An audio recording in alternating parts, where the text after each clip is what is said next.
they'd have call logs.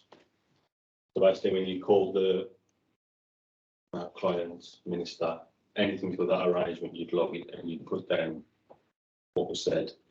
If they didn't even answer, so then if I was off, he could go in and pick up that arrangement and go, right, well, call live picture to live picture. Yeah, exactly.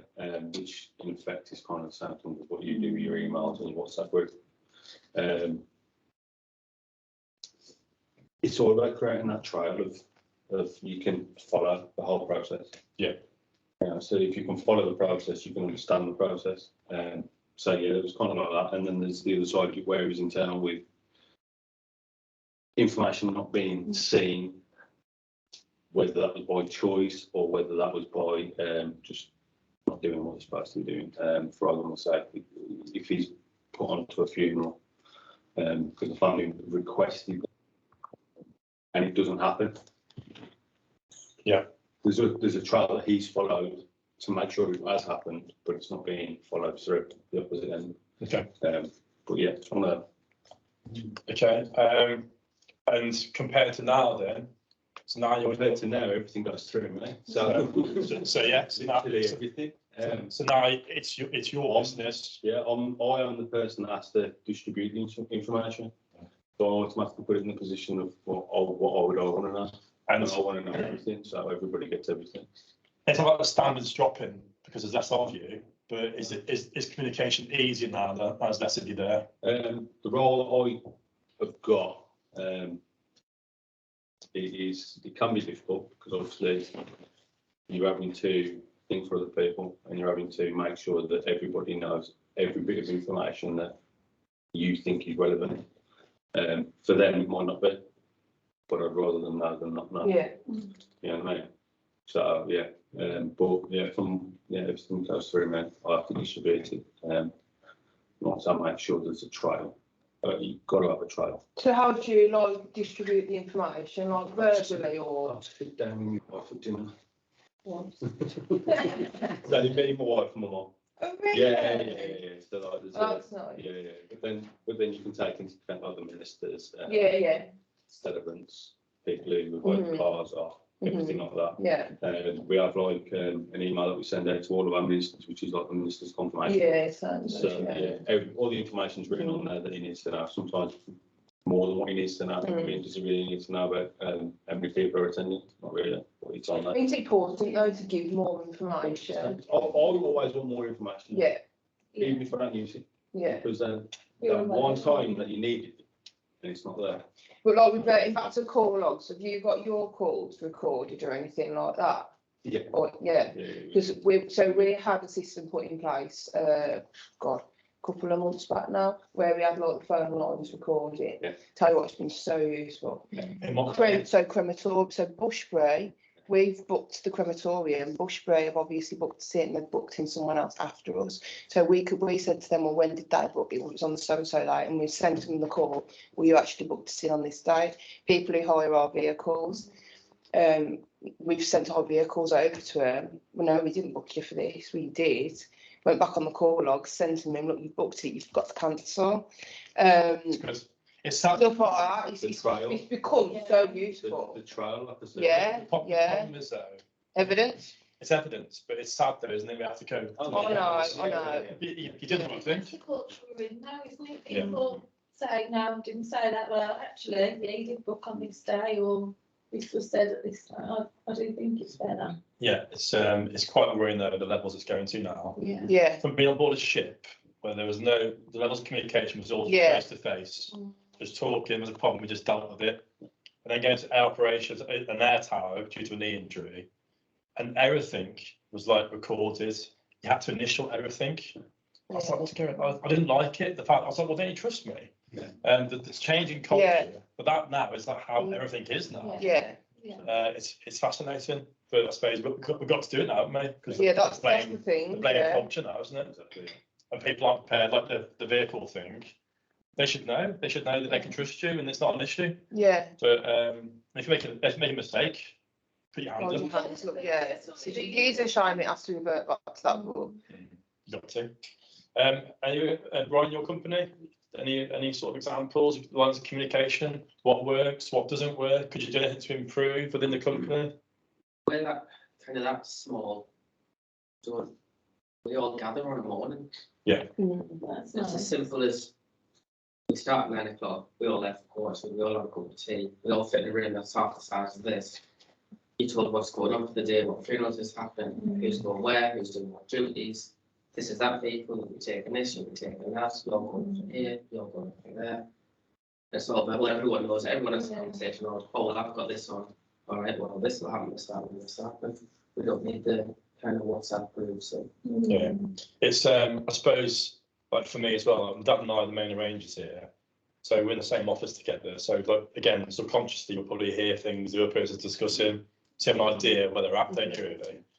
I suppose that's a good point about home working now as well.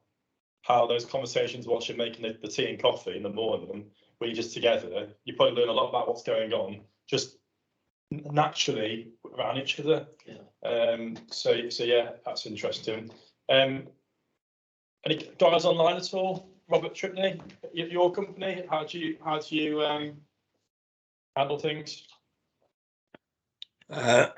It's very different for me coming from a big company that I worked at before to a small independent now. In the company I worked in before, the funeral directors didn't have access to email. So there was an issue where emails would come from area managers or regional managers and things like this to the parlours. These weren't communicated properly to the funeral directors, you know, things that could have been relevant to them. In my company now, I've got two separate email addresses. So I've got my one that's kind of public one, and then I've got my own private one to communicate with the other senior management. But I've got access to all the other funeral directors' emails as well.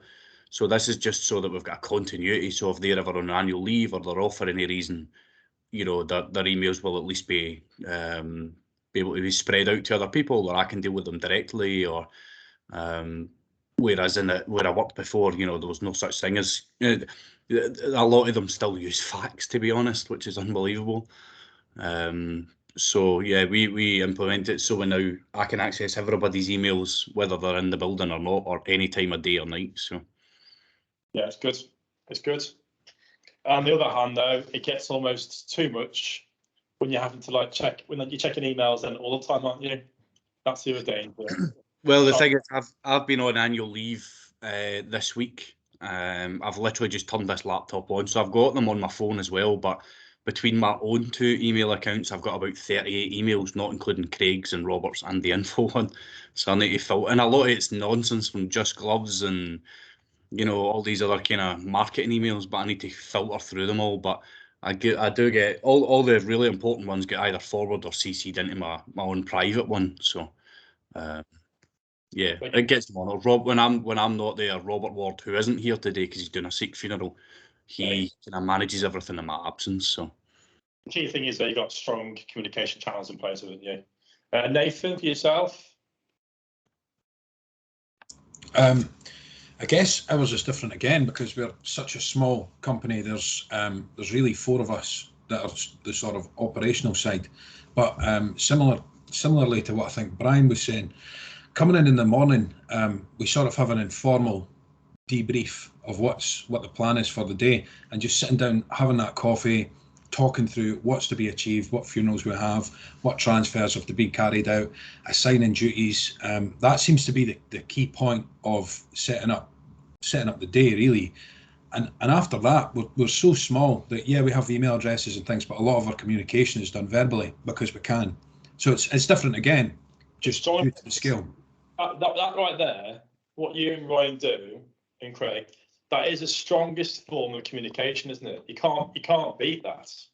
I say the danger, well, not the danger. The reality is, the bigger you get, the harder it gets, and that's what's really interesting in all this. Really, it's how you grow that communication, those channels of communication, and safety blankets as you grow as a company, which is really interesting because not every company as well, I'm sure, will say there's always room to improve in communication.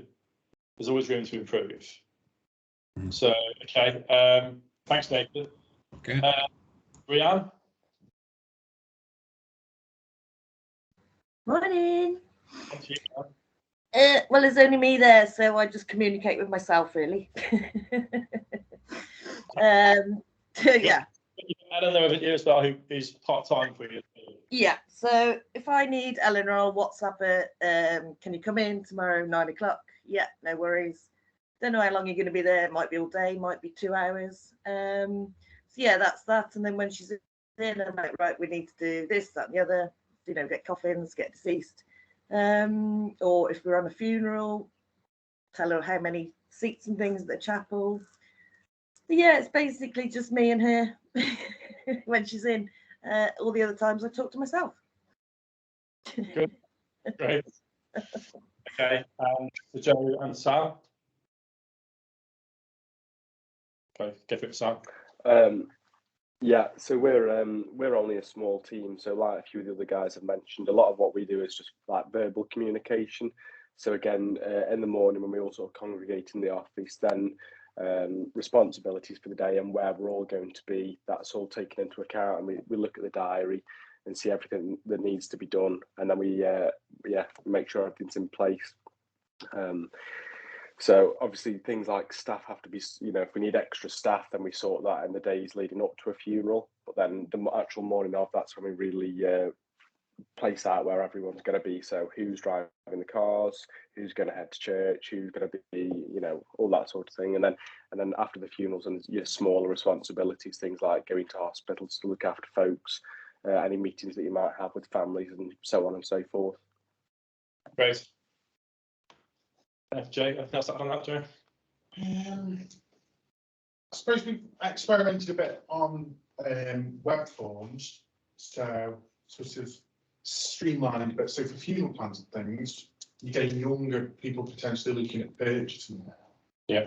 Of course, we've got all the side where you can come in and have a cup of tea, or we'll go out to younger funeral plan. But also people in the 50s who sit there on a Sunday afternoon, fill out our web form, get a quote. Some of them I never even speak to. Yeah. But we just communicate directly through web forms. Good.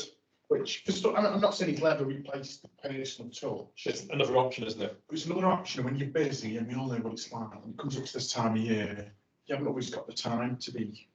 Yeah. You know, every client that chooses that is another one that is still using it, but it's taking time. So you're accommodating someone else's needs. Yeah, it's brilliant. They're using it and they want to do it, don't they? So yeah.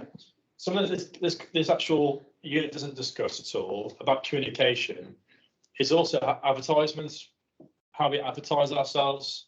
That is another layer of communication, which is quite important. And the previous session was about client care as well, wasn't that before? Is the messaging, what is our message? And that's important again. It's all about communication. So it all ties into everything we're doing, really, this does. So, okay. So good practice, bad practice. So bad practice then as well, we've got things like the organist not turning up at church, the crematorium, the vicar not turning up. So there's always things that will happen that's out of our control. And we think afterwards, why didn't I give them a call? So it's how far you go with it, isn't it, really? How to rely on people.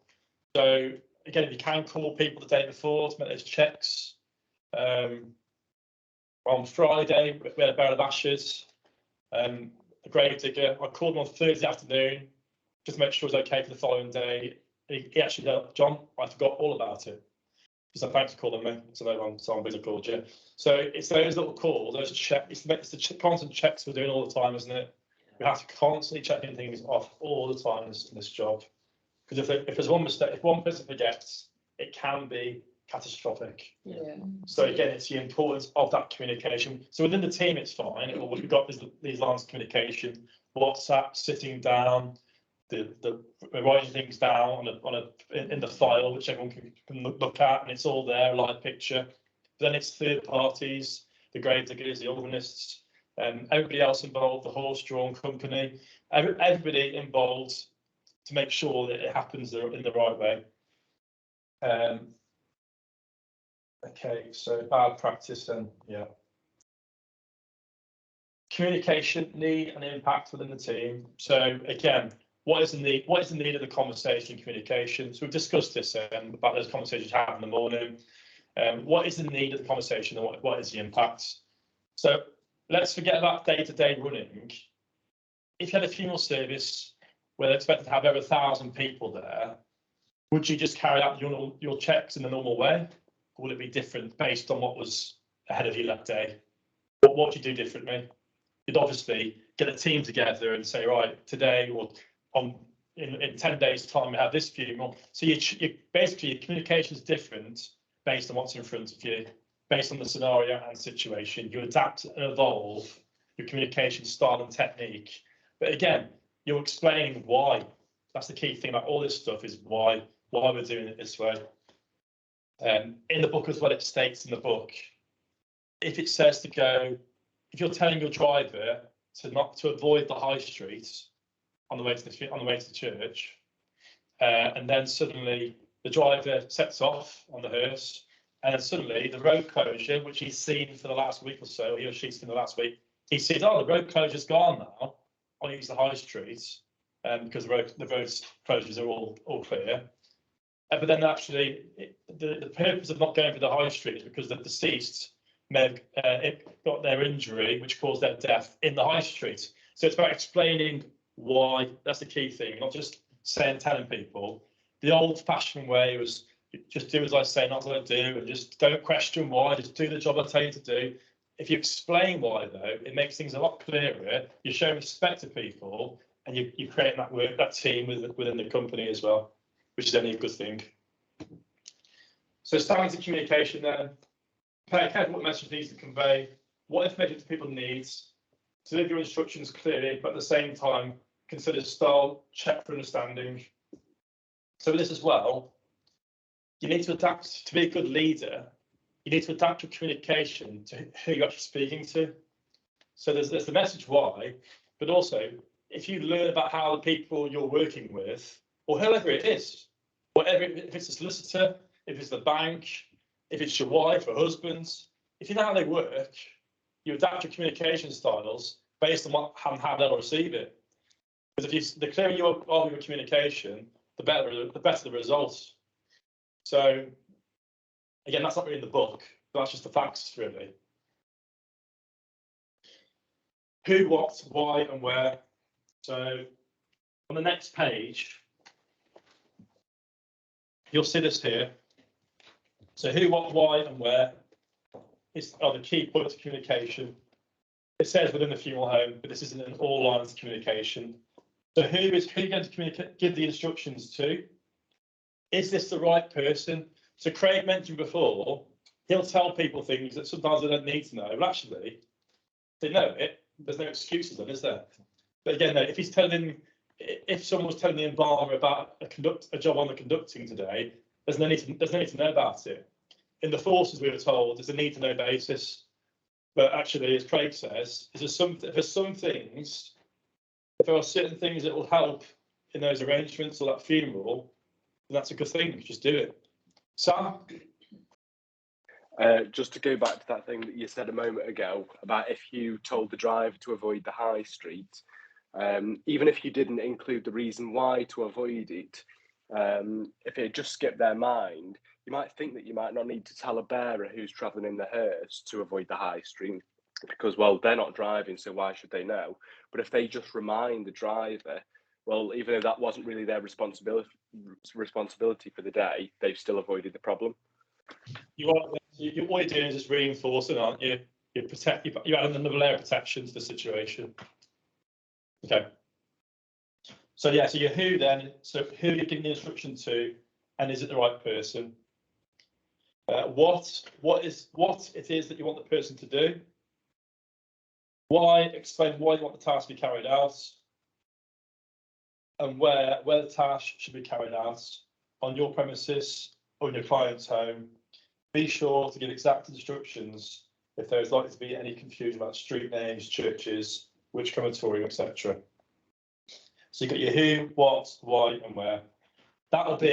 It's likely that'll be in the exam, that'll be. So just write on your book a potential exam question.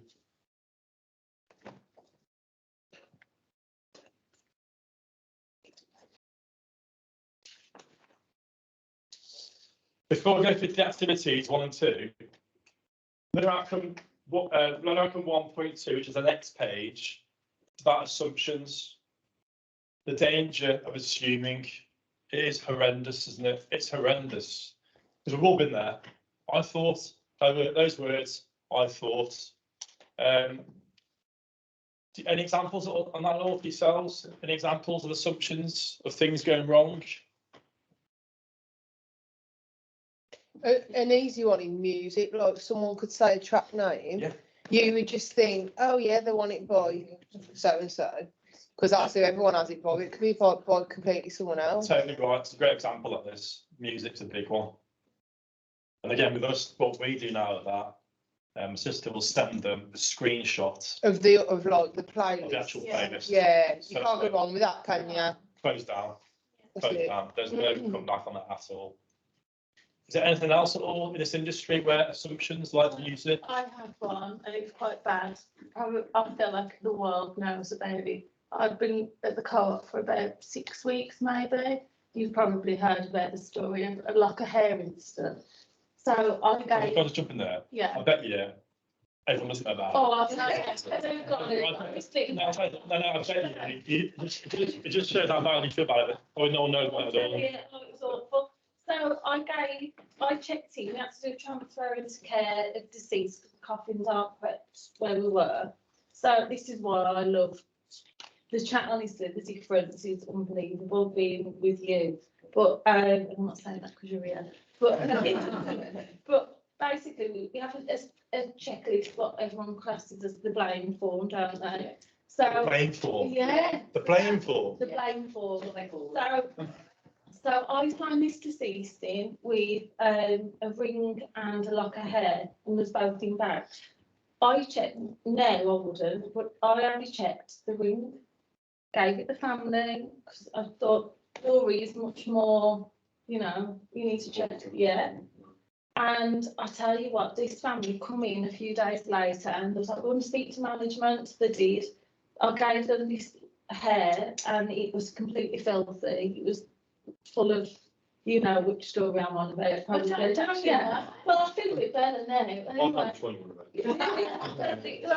Anyway, because prep is so big in the co-op, so basically, this woman signed it to say she'd done it, but was saying it was a forged signature, it wasn't hers, blah, blah. Tried to say I'd cut it, but it was proof there in this blame form, it wasn't me.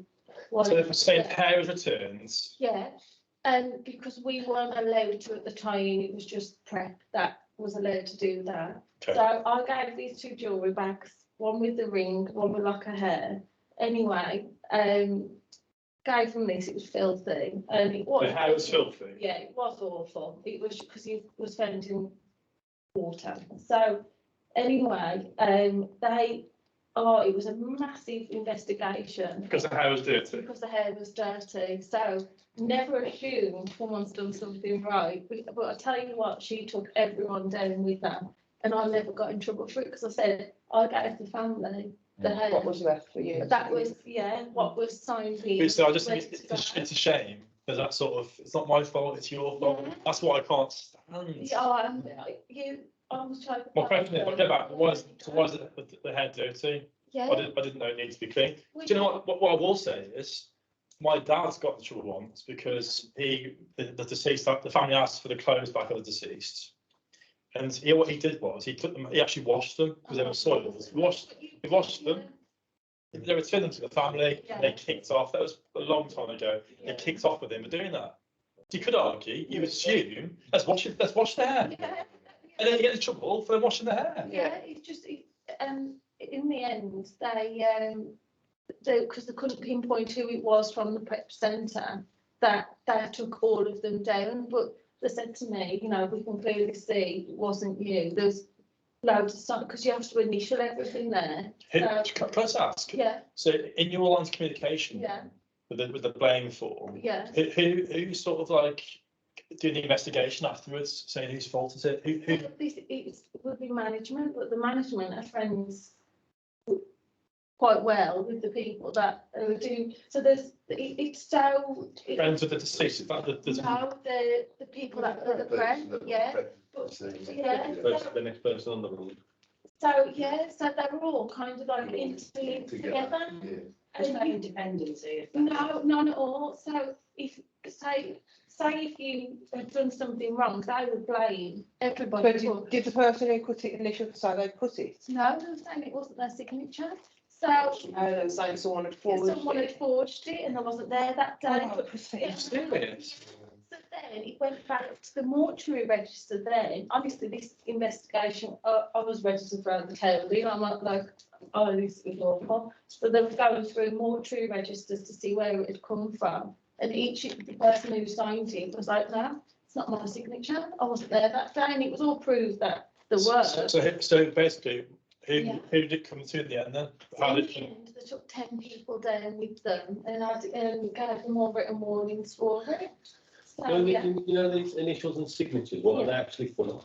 What are you saying that you've done? So that you can say that it was you that Cut the did hair. it, you that checked it, you So that. not one person has done the check then? No, Technically. technically, Because no, otherwise you basically, wouldn't have got to that point. no, Basically, what you've got is what's called copying card. yeah. Yeah, and obviously, name, everything like that, copy, copying card. But then further down, for the prep team, Yeah. you've got who's prepared the copy, Yeah. who's prepared the nameplate, who's dressed the deceased. Yeah. who's dressed the deceased. Yeah. So each different person who does that duty is Yeah. supposed to sign that, so that then goes with the blame sheet Yeah. to the funeral home with the And then you deceased. sign over the. And the blame. arranger is then supposed to sign. Yeah. When you signed for it, when you come to Yeah, there were 4 people with what were me. you signing for? So signing the deceased was the deceased. For the Signing- deceased integrity? Yeah, receiving that the coffin was the coffin, Yeah. the plate was the plate, like literally, you have Everything. to sign everything. So I signed, yep, there is a lock of hair and a ring in there, which is right. which is Yeah. right, Yeah. it was. But the only thing that saved me was me saying, yeah, I did give it the family, but I signed it in, you know. And what sticks with me is assume, I don't know if anyone's ever heard of it, is a colleague of mine said, never assume it makes an asset to you and me. So now, that's all whenever I hear that word, it just takes me back to that moment of that. I tell you, it made me so well. You know what though, as bad as it was as a complaint, it's a good thing for you. I'm just thinking exactly. Because it'll never happen again. And actually, you know what? That isn't a bad thing. When you assume the grave's opened and a funeral, a curse gets to the church on, there's no grave in dug. Yeah. That's when you need to worry. That's when, yeah. That's an assumption where like, that'll make you ill. So now, even if I'm off, I used to ring and I'd be like, just checking, the burial's booked right now. And I'd be like, honestly, it made me so paranoid. Yeah. And now, complete opposite. I mean, Ross said to me the other day, he was like, you highlight happy on this conductor report. And I was like, that's what I've been so used to, is literally making sure, covering my back into. And that's the sad side to the big company. It is, and- Really. And that's what I find like it's just not disappointing, but it's like the culture of it. Like I say, it is the blame game. It's Negative, hold it back and go, well, so did that. I'm not going to blame them then. Yeah. Yeah, so now the difference. That's what I get frustrated like on websites when they say, oh, working together with our team. And it's like, well, No. are you actually with your team? Yeah. Like if you're with your team, you're with your team. Yeah. Back your team. If someone's made an error, because the bottom line is things will happen. We are human. Things will happen. But it's like they don't stand by people. Don't start pointing fingers because that ain't solving anything. Find a solution first. Yeah. And then it should doesn't happen again. That's the But that, your point there, Laura, I'm telling you, it's made me realise. Wait, said that isn't the problem. Yeah, I know, well, I know. Obviously, it's that family, I know that. family, But the yeah. grand scheme of things, I honestly thought you were going to say you give the wrong person. The wrong Oh, person did you? there. Yeah. I thought you were going to say there's no hair was cut. They just forgot to cut hair. Yeah, it even went as far as. It's like a simple puzzle. They even asked me if I gave the family the scissors to cut it themselves. They literally went like really, like honestly, like, can you see what I wanted to get out?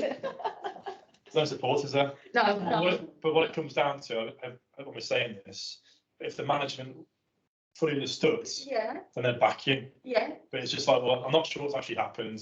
Who's going to get it? Who's going to get it? That's all it was like. That's all there was. They just wanted to get an end goal of someone being the target. And when I Makes them look like they do. With the restart At Westfield. at Westfield. Yeah. We had the deceased that was brought into our care, and for some unknown reason, the day of the funeral, there was no restart on the deceased, and they pulled. There was me, Pauline. Picked There was the FD. There was the two guys that did the intercare. the arrangements. The two arrangers. The two guys, which was myself and another lad, did the transfer from our main office to the Westfield branch.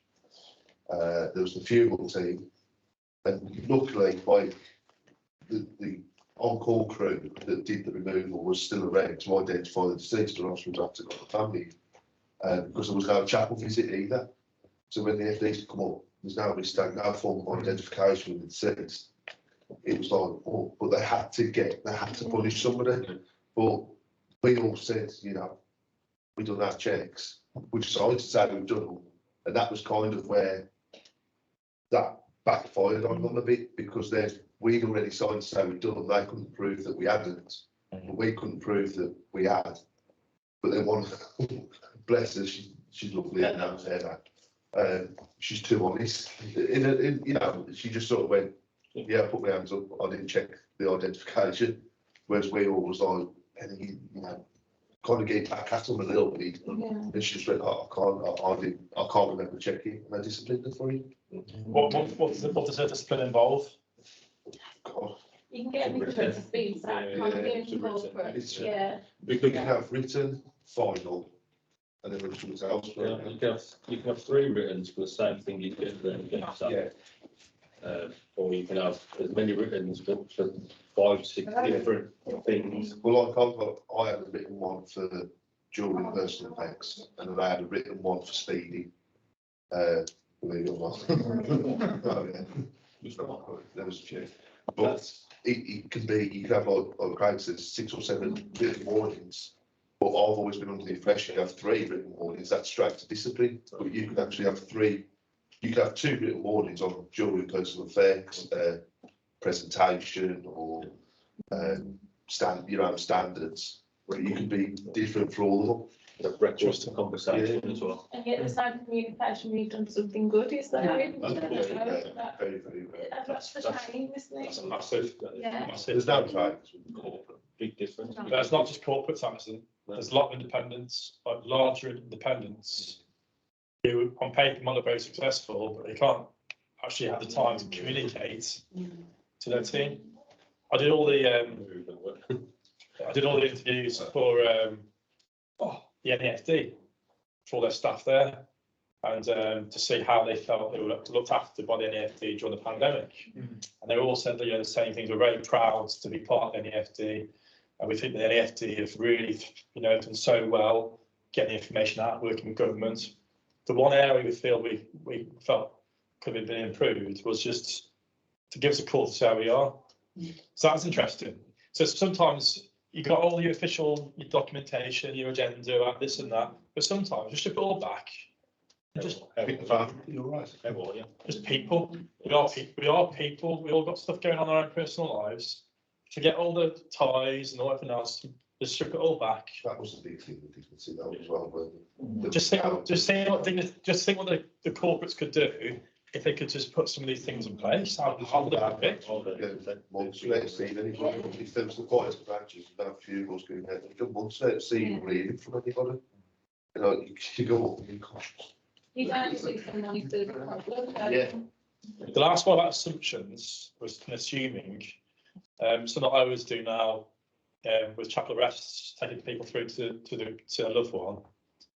I always say to them now, just to confirm the coffin lid is off, and even though 99.9%, and I think they will think like, yeah, obviously I know that, but just still, I think just because that one day I can imagine them coming out, so I didn't expect them to actually see them. I think, well, you know what, let's just get rid of that. See, I always confirm the name as well of who they've come to see. Yeah. Even, you know, it's just you'd ever assume just because it says in the diary you've got so and so coming in, Yeah. just sitting there, they're just going, that's who you come to see, Yeah. just in case, because I have done that before. Yeah, and somebody else has done that as well. Literally walked in next minute, you touched the door in one of our chapels, I walked in and you stood screaming. Oh, dear. And all it was, there was a letter different in, we've got two people with a similar name, and there was one letter different, and we didn't pick it up. So yeah, assumptions, assumptions, and that's again just doing the checks. So again, when I go through, like you do, I'll just confirm you here, Mrs. Smith, or can you confirm here to see, please? We do that once, and then as I'm taking them through, just so Mrs. Smith's just through here, and I'm looking at the nameplate as I say it as well. So again, I know it's closed down. There's no way I've got it wrong. So. No. Otherwise, that's been doing before. Has it been to a chapel before? Yeah. Yeah. Yeah. So that's a big one as well. It's about expectations, which we'll come on to in a minute. But you're setting expectations then. Clear expectations. You get rid of any sort of what it might be, and also like back to Jackie, what she does. If they're expecting something horrendous, explain to them. You can only just we've only go so far with it. There's no shocks then. If anything, I would say things are a little bit worse than they actually are. So that way, then you're covered. Not covered, but you're preparing them. So assumptions, who, what, why, and where. We all happy with that then? Yeah. So the basic principles of communication within the fuel home. And it's about, as I say, what I'm trying to do now here is improving more of our whiteboard next door to the screen. All the lads have access to that. So everyone's got a live picture all the time what's going on. But again, I don't want to rely too heavily on that. I still want to have those sit-down conversations and speak to them as well. So it's that blend. It is really good though, that thing. It helps. It's a lifesaver. Yeah. So you've all got now, guys, on the email. I sent you over the week the new activity guidance notes and attachments. You got those? Yeah. Thank you, John. You're organised.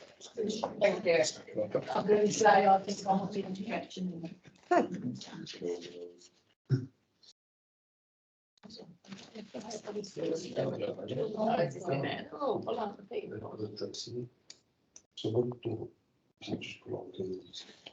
Okay, so activity one then. Good job. Yeah. Yeah, thanks. Now it's back. Just started getting out there. Not good. So me and Kay are comparing notes on back. So before I go through this, I had the meeting with the FD on Thursday. That was very interesting. It's a 2-hour meeting, or 2.5 hours. It wasn't overran, and that was all the tutors and the education team, and the tutors basically are all on the same page. The communication hasn't been very good to us, which hasn't really helped. So our point was, what do you actually expect from us as tutors regarding the actual marking? So what they've said is that they're going to be quite lenient with us in how we mark you at this stage. As the course progresses, there's 2 or 3 other courses at the moment ahead of us, and they're all the same position, where it hasn't the guidance notes is evolving and adapting as the course moves forward. As I put that email to you though, it won't affect your previous. You won't have to go back and change your activities from before, so that's good news. I've got further notes now and guidance notes. The red and green text isn't put in place to confuse you at all. It's only put in place to try and help you and assist you with your future activities. This might change. These might change. I'll do these now for each activity, depending on what the activity is. And again, the overall criteria may change as the NEFD get more aligned to level 4 accreditation. So that's only been announced last week officially. So level 4 qualification now is first year university. So the NEFD are really pleased by it. But what it does require is more work from them and as a tutor. So, but again, for you guys, it won't change at all for you. The only things that will change for you moving forward is just the activities being more specific in the answers. As I say, if you carry out the activities in alignment with this or as close to that, no problems at all. Will word counts increase, John? So that's the other thing. Thank you for mentioning that. Word count now, basically, 500 words that they're still saying as an expectation. But my guidance to you all is scrap it. Yeah. Just put down what you need to put down. Don't waffle. Just put down what you need to complete the activity, based on what you've got in front of you now, Office. So that again was a bit confusing. The 250 to 500 words. To do all that in 500 words isn't as possible. So again, they'll find their feet. Their message to all us tutors was, as they're getting shot down, was please just work with us as we find our feet. So well, we're happy to work with you, but as long as what we're sending through to you is you're going to, not be too tight on us. So yeah, that's where we're at anyway. Just to update you all on what happened on Thursday. So what you've done so far, though, all spot on. I think everybody now has had module 1 and 2. We're getting 1 and 2 back. You've seen your scores on the website. They've all been sent off. Your feedback has to NEFD. NEFD sent it through to us. I can then put it on to you. But you can see your scores though on the website. As everyone's doing really well. So keep it up. It's all good. Craig and Mitch, we met up in the week. And I met up in the week. So we've now caught up now, haven't we? So that'll get sorted. So Yeah, catching up on the 1 and 2. yeah, so we're all set for that, aren't we? The dates and stuff. So we're all good. So I think, is that all my points? Can I just ask a question on where it's saying activity 1? It's now been put in that we've now got to include equipment as well. In what context is that? Because this is about the tasks and the information we're supposed to be receiving. But NEFD is saying, can you include on the removal the equipment you use? And Sorry, Kelly, where's that? Sorry. on the red bit, the first bit, additional guidance. Yeah. NEFD is saying, need to consider the sensitivity of information. Yeah, that's fine. The resource and management to carry out the removal, the equipment and its use. Okay, what we'll do, let's go through the activity first. Let's go through the whole thing basically. Let's go through it all. We'll come on to that.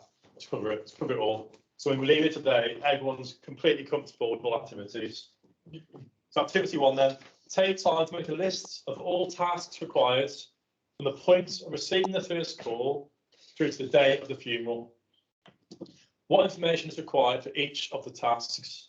So what information is required for each of the tasks? Who is involved in each task? Which role? Question mark. Who should be involved and as such needs to be aware of requirements? Things to do and arrange. So who should be involved and as such need to be aware of requirements? So that's what Craig mentioned at the start about you communicate to people that need to know. List internal and external responsibilities, upload to your portfolio. So okay, just before we go on to the red and green text, let's break this down a bit further.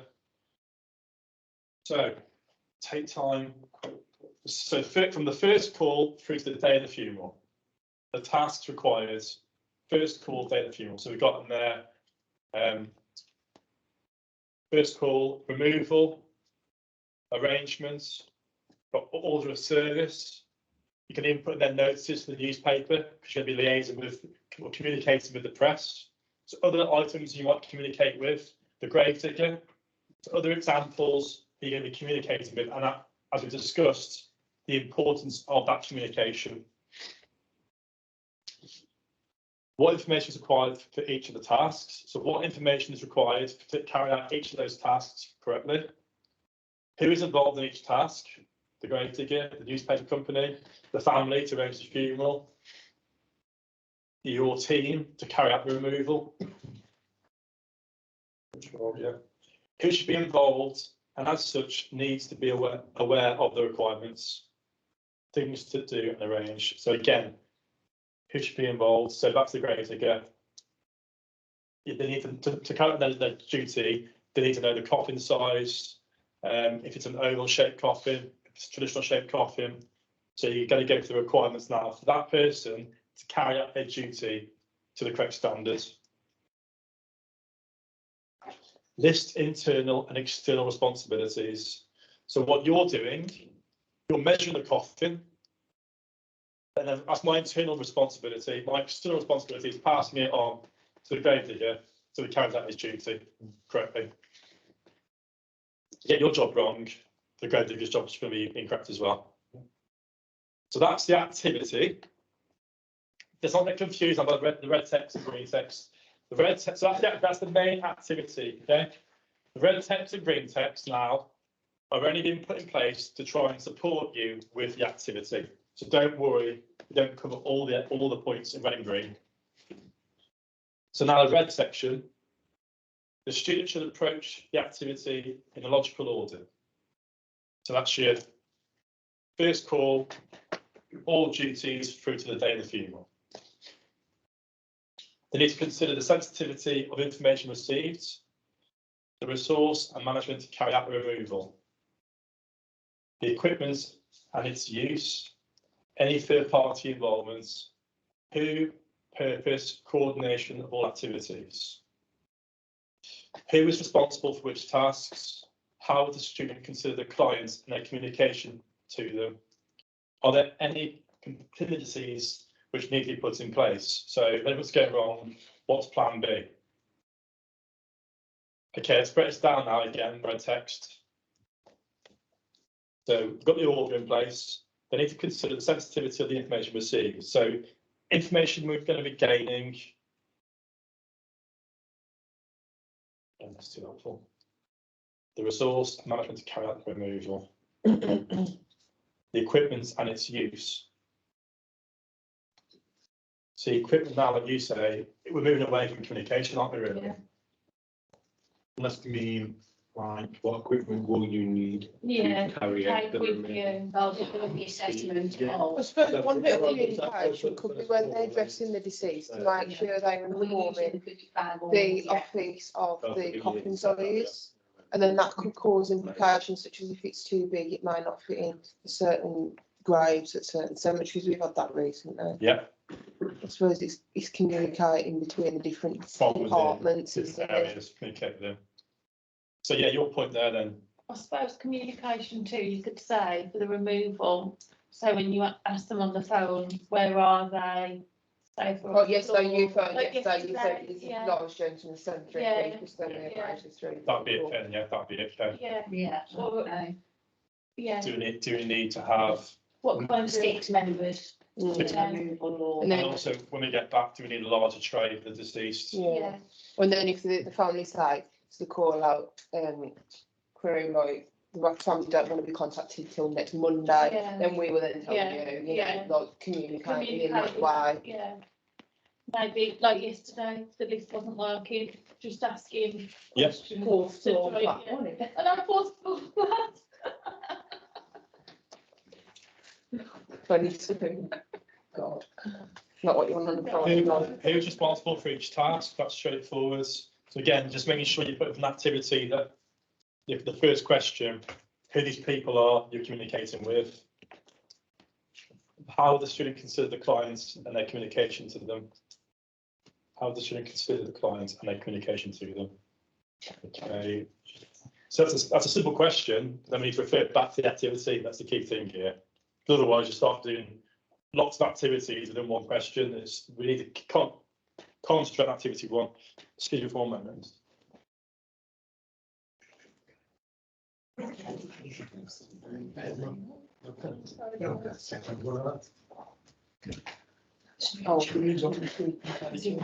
Oh,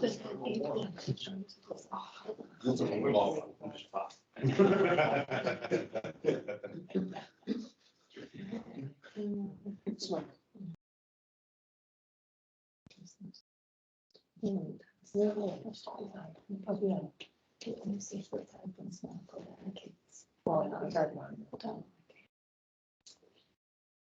So you're enjoying it then? I'll tell you what, the best thing I've ever done. Just on what you're saying. Honestly. I'm sitting here thinking, I I'm feel- still in this. I know, I feel like, I really am not saying it because you're sitting here, I feel like a different person. It made me so paranoid. It just, everything, you just covering your back constant, and I couldn't take no more of him. I just. You end up like a nervous wreck, I Yeah. suppose, so, yeah.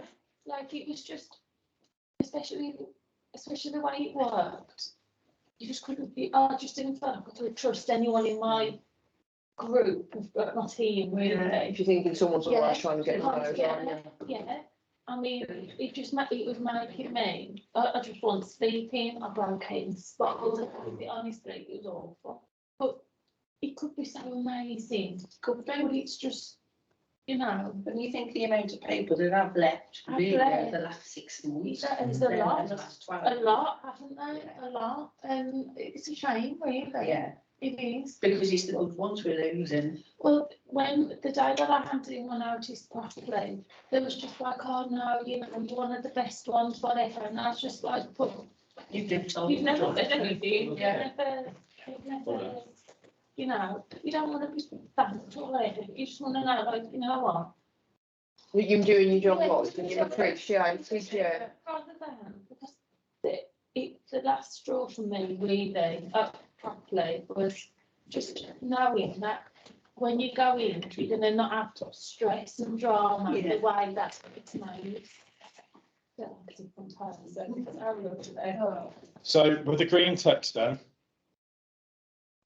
so how activity 1, how it impacts on your own role, the impact of the team, of the business, the actual funeral business, and finally the clients and community, so the area in which you serve. So pick out there, so the better the communication you have with certain people, it will have a positive effect on the community and the client by the following way. Again, don't start doing like separate points just for these. Just incorporate it all while you type. Exactly that. It's my job to find these things in your coursework. That's what I do. So don't try and, you don't have to like make it all bold for me. If you want to do that, it helps me out, but actually you don't need to do that. So don't think you have to start making little tables now for this stuff. The red and green text is just to support you in your activity. If you don't do it, it's fine. I'll still find the marks for you. So that's the key thing. Happy? Yeah. Are there any questions on activity 1? Rhiannon, you happy? Nathan? Cool. Good. I've been having little sessions as well. I've been put on the WhatsApp group, just little half an hour sessions. I think on some Fridays I did it. And that was just, I mean, there's like 4 or 5 people attended that, which was quite useful. I think you've done a few of those, haven't you, Kay? Oh, sorry, yeah. Yeah, so I'll try and do some more of those as well. If anyone's struggling at all, say you get on when you start doing it, if you start to pull your hair out, let me know. We can go a bit more detail. But that, hopefully, the red and green, as I say, they're there to aid you, not to trip you up and cause any further problems. Happy? Yeah. Cool.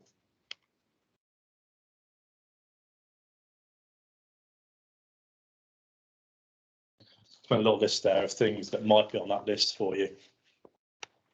That's fairly straightforward. Okay, activity 2 then. Each individual within the funeral team will have their own preferred method for business communication. This may include, but it's not limited to, face-to-face meetings, telephone, letter, video call, or email. So again, we've discussed this already in the session. Identify the advantages and disadvantages for each method and the most appropriate depending upon the circumstances for the communication. So this is now the preferred method for business communication. Everything we discussed this morning. So what are the pros and cons to those methods of communication? So as we discussed, if we're heavily relying on email and WhatsApp, are we ever sitting down with the team to say, actually, are you getting on to everything right here? So that could be down as one of your disadvantages and negative. The key is to try and get a balance of it all, isn't it, really? So the red text now for that then. The student should consider language, accent, individual IT skills, whether someone is not a fan of email. Like we've got a guy here, he's probably nearly, he's 78, I think he is. He can't use an email. So I couldn't email him information about doing bearing jobs. It just caused confusion and probably more work for me. Manner and address. So again, if certain members of your team, we have a team member here, and he's very, very sort of straight-laced. I know the way I speak to him, I'm aware that it wouldn't take him a lot to lose his head, he wouldn't. So again, so it's about understanding people, knowing who you're speaking to. You adapt your communication to who you're speaking to.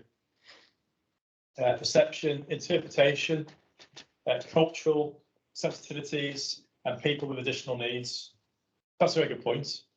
And even actually, back to Des, who's 78, worked with my granddad, he's hard of hearing.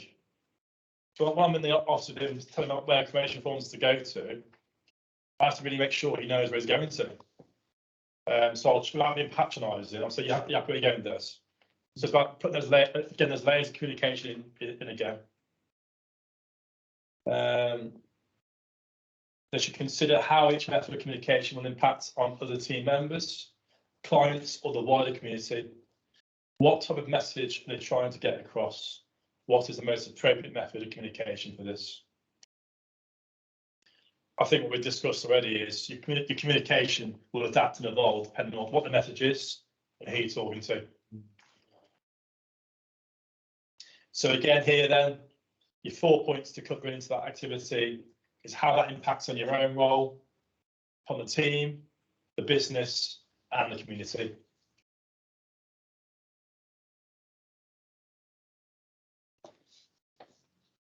Straightforward, that is. That's everything we discussed this morning. Pros and cons.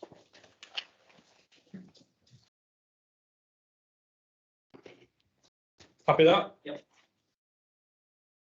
I'm just thinking from my point of view now, here, I think my biggest area to try and improve now communication is third parties.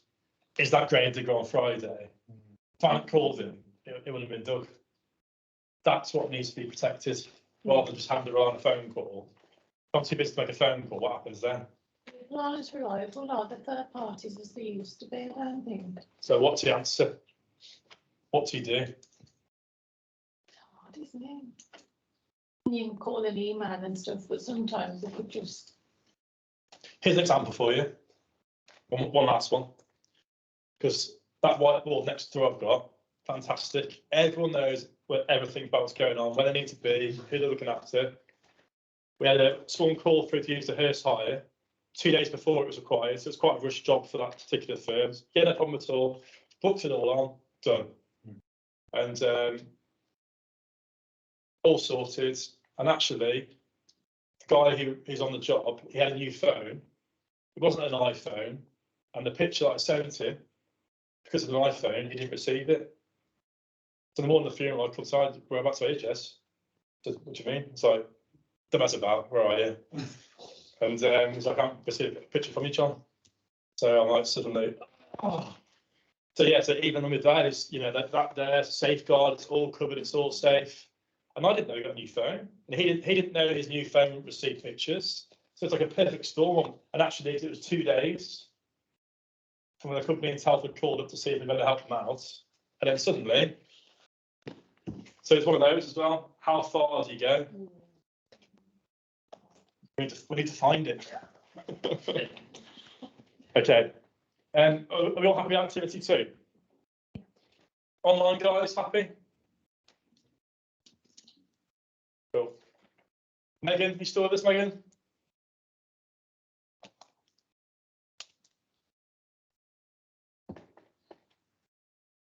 Oh, she is. Yeah, happy, Megan? Yeah. Fantastic. Okay. So that's communication then. This slide here, which is again in your books.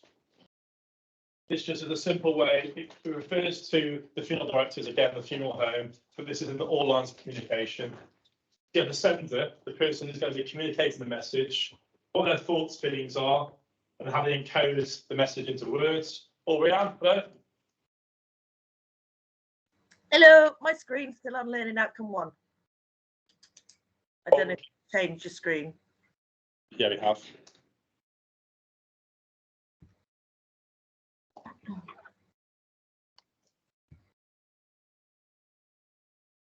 Is that working now for you?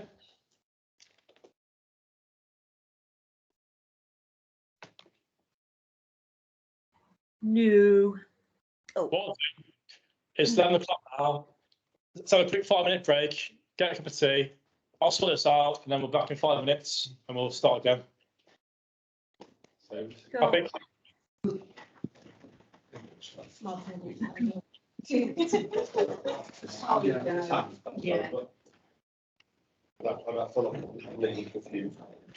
I think that's better.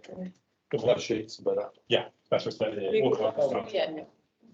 I don't want it to actually cause for the headaches over people. Yeah. No, I don't think so. That's a lot better. Good. It's basically, I mean, That's good. cheers. So if there are certain things in there, though, don't worry. I'll stop on them. I think my issue will be that I'll off. Yeah, That activity one where it says release the. In my mindset, I was like, right, okay, so then, so the arrangement, you've got 4 or 5 different things. And then I'd probably take like the flows, how do I communicate to flows, email, phone call, blah.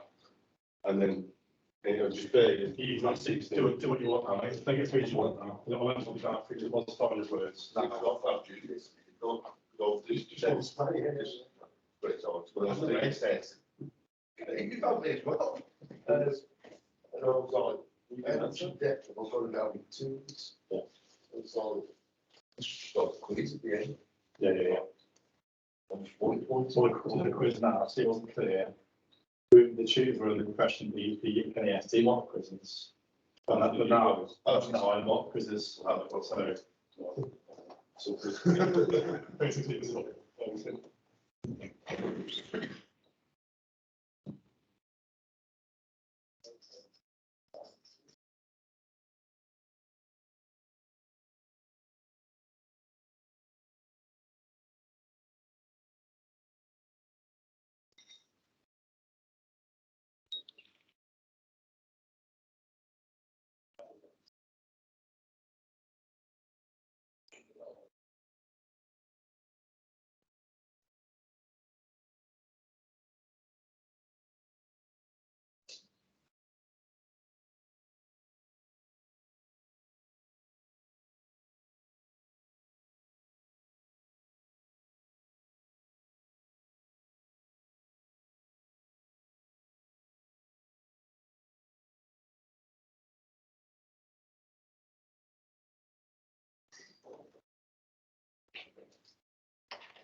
Yeah, I mean, what reinforcement say that you have to be doing it.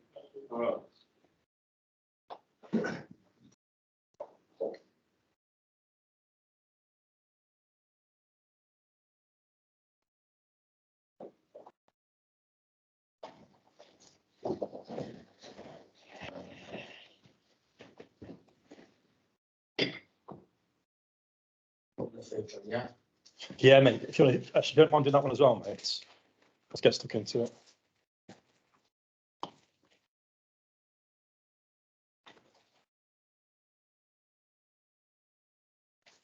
You enjoyed it so far? Yeah, thought so. Okay.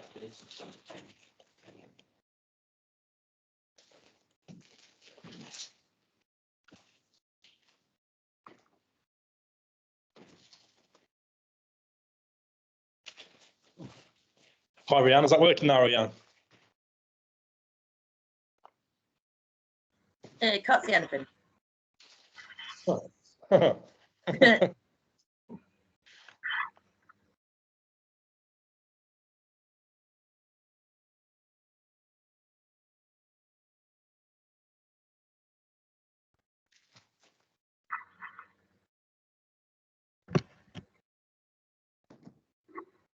Still black.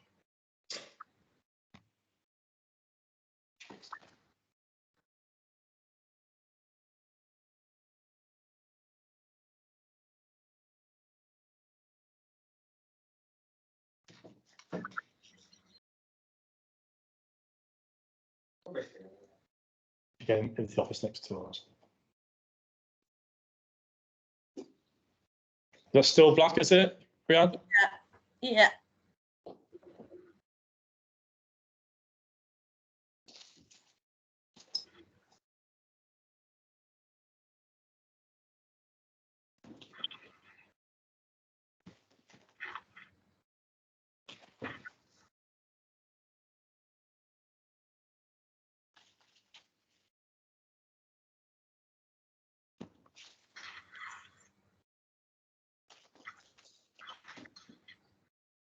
Thanks, Ryan.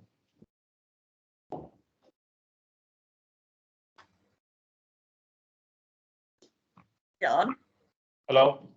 can you send me your invoice, please? Oh, yes. Okay. Thanks.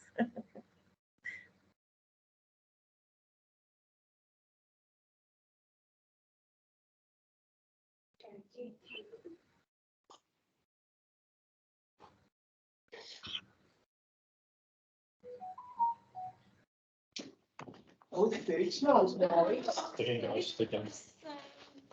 Go nuts. I don't realise what he's missing out. I know.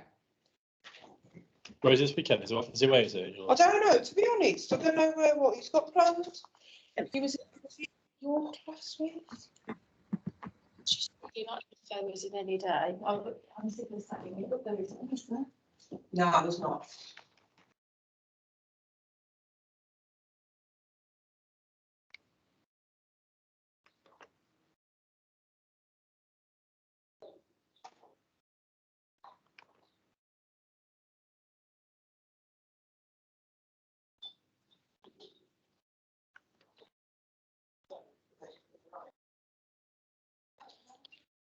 Rianne's that working now?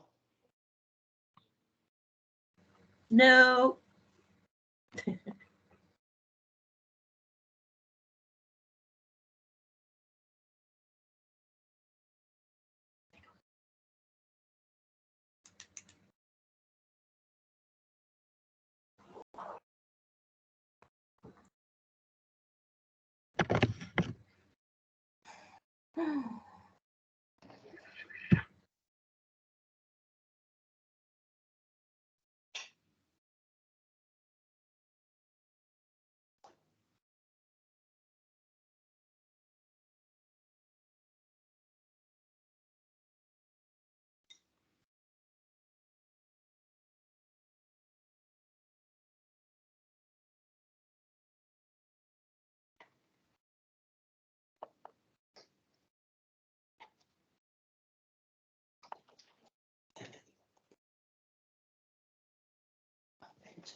Again, guys.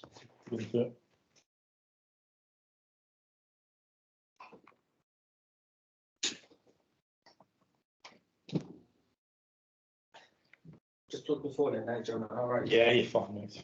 Otherwise, I'll look it up. No problem at all. Get stuck going round and round stuff or something. Yeah. What did you reckon? I don't know whether we had to fit on that. Oh, no. Oh, Sorry.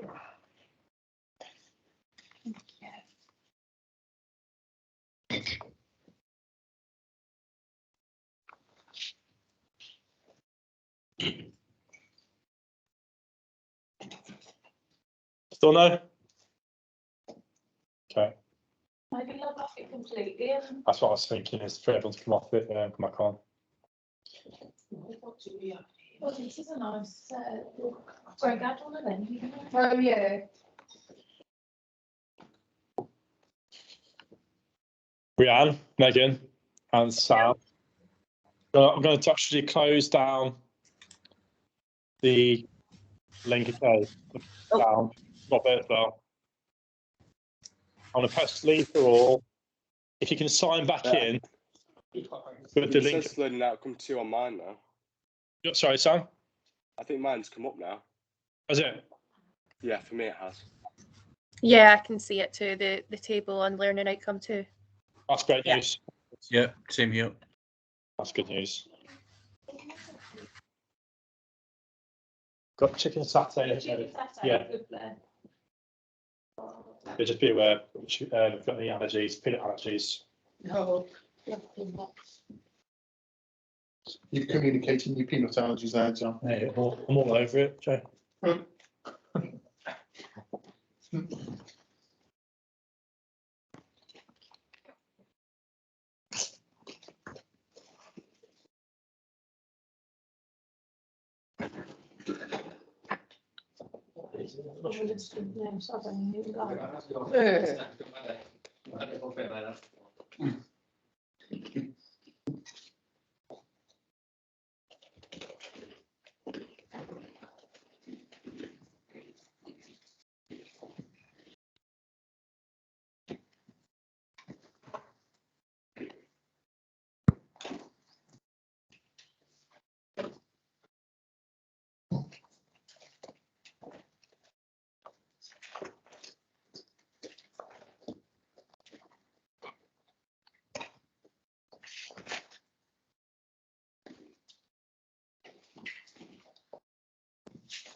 I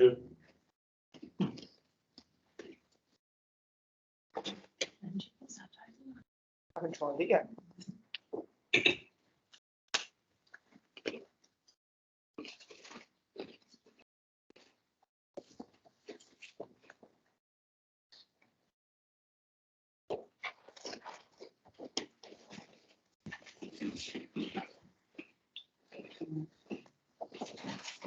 That's great, thank you. Yeah, no problem.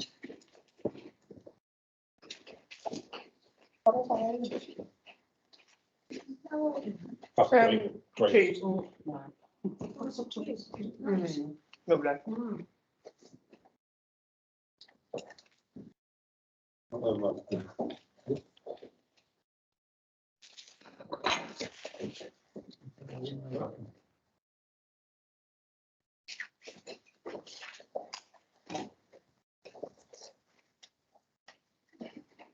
Lilton's the one that's all tiny, a little bit. No, No. no, do you know, do you know how? So I'm just trying to think which one would you go to. It's only got the car That's it, yeah. yeah, really, Yeah. that's tomorrow. yeah, that's what I guess tomorrow. You turn side of that, and then when you get, you'll see the pub then basically, then you Yeah. turn right, with that, that's where you got the car park. Oh, good. Isn't that smart? No, that's a monster, no, I think.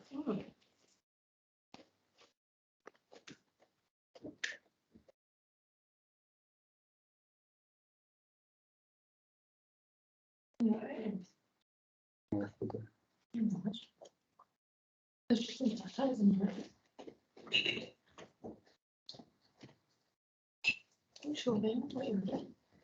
You'll be rushing to side. And then it's like, you know, in the brown.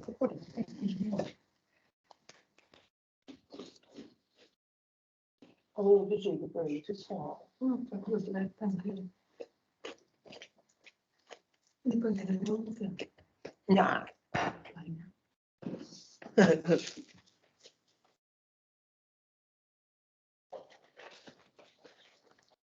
Okay, we're back.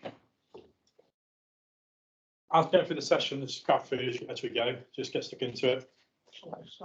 Or need to go for it.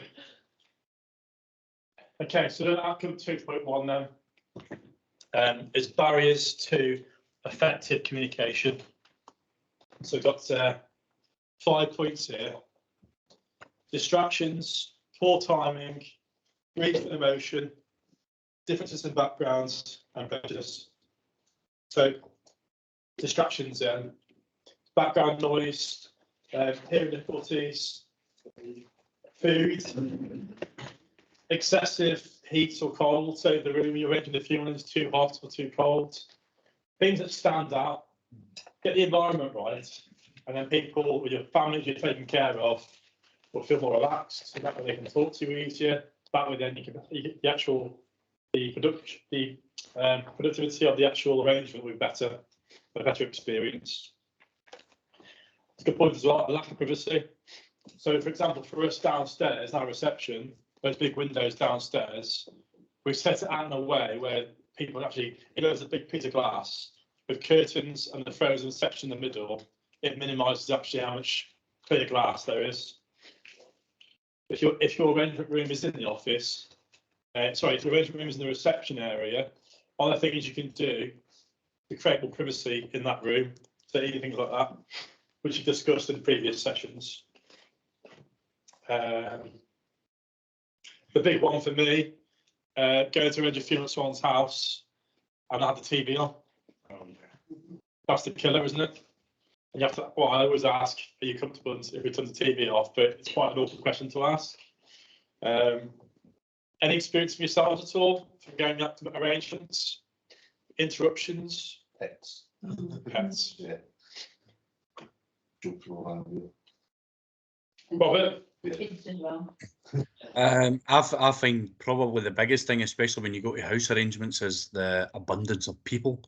If you've got 10 or 15 people in a living room, and they're all trying to talk to you at the one time, it's like, let's just focus on who actually needs to communicate information here. That's true, because if you're not careful, the next door neighbour will take over. So yeah, it's a fair point. Any other observations at all? Starting with first call, when you talk. Yeah. I've had that where I just took over on the first call. I know it's good. I know it's right possible. Yeah. I need to speak to the next key. Again, in that leadership role, when we sit down with those 12, 15 people there, here's who I am, who am I dealing with? And it's great you're all here, along the subconsciously, it's great you're all here, but actually, I'm here for you. Yeah, so they all try and throw their suggestions in, don't they? I do wonder how much they actually help, and that sounds clever to say that. But it's more of a comfort to the family more than anything else. But it's a comfort that they're there. It's a comfort, but then, like you say, hindrance for us. Yeah, yeah. But sometimes you can look arrogant if you're only talking to one person. Oh yeah, you're right. You've got to. You can involve everybody, but you just concentrate on your client. Yeah. Any other points though? Distractions. Any other things you can think of which might cause a distraction, which we have control over? Phones. One thing I was doing, especially up until now, really, even still, is while we're doing a arrangement at our funeral home, leaving the door open for ventilation. Yeah. But then when you're getting other families coming through the reception and they're like crying or they're talking, it's really difficult because it's like, do you shut the door? The family wants the door shut, and you ask them, but then, that's been difficult. Ventilation. Yeah, that's it. That's the way it goes, isn't it? They do that in the schools now, aren't they? Because they're staying in schools now, windows being open. Yeah. Because they're cold. So that ties into that as well, really. Robert, yeah?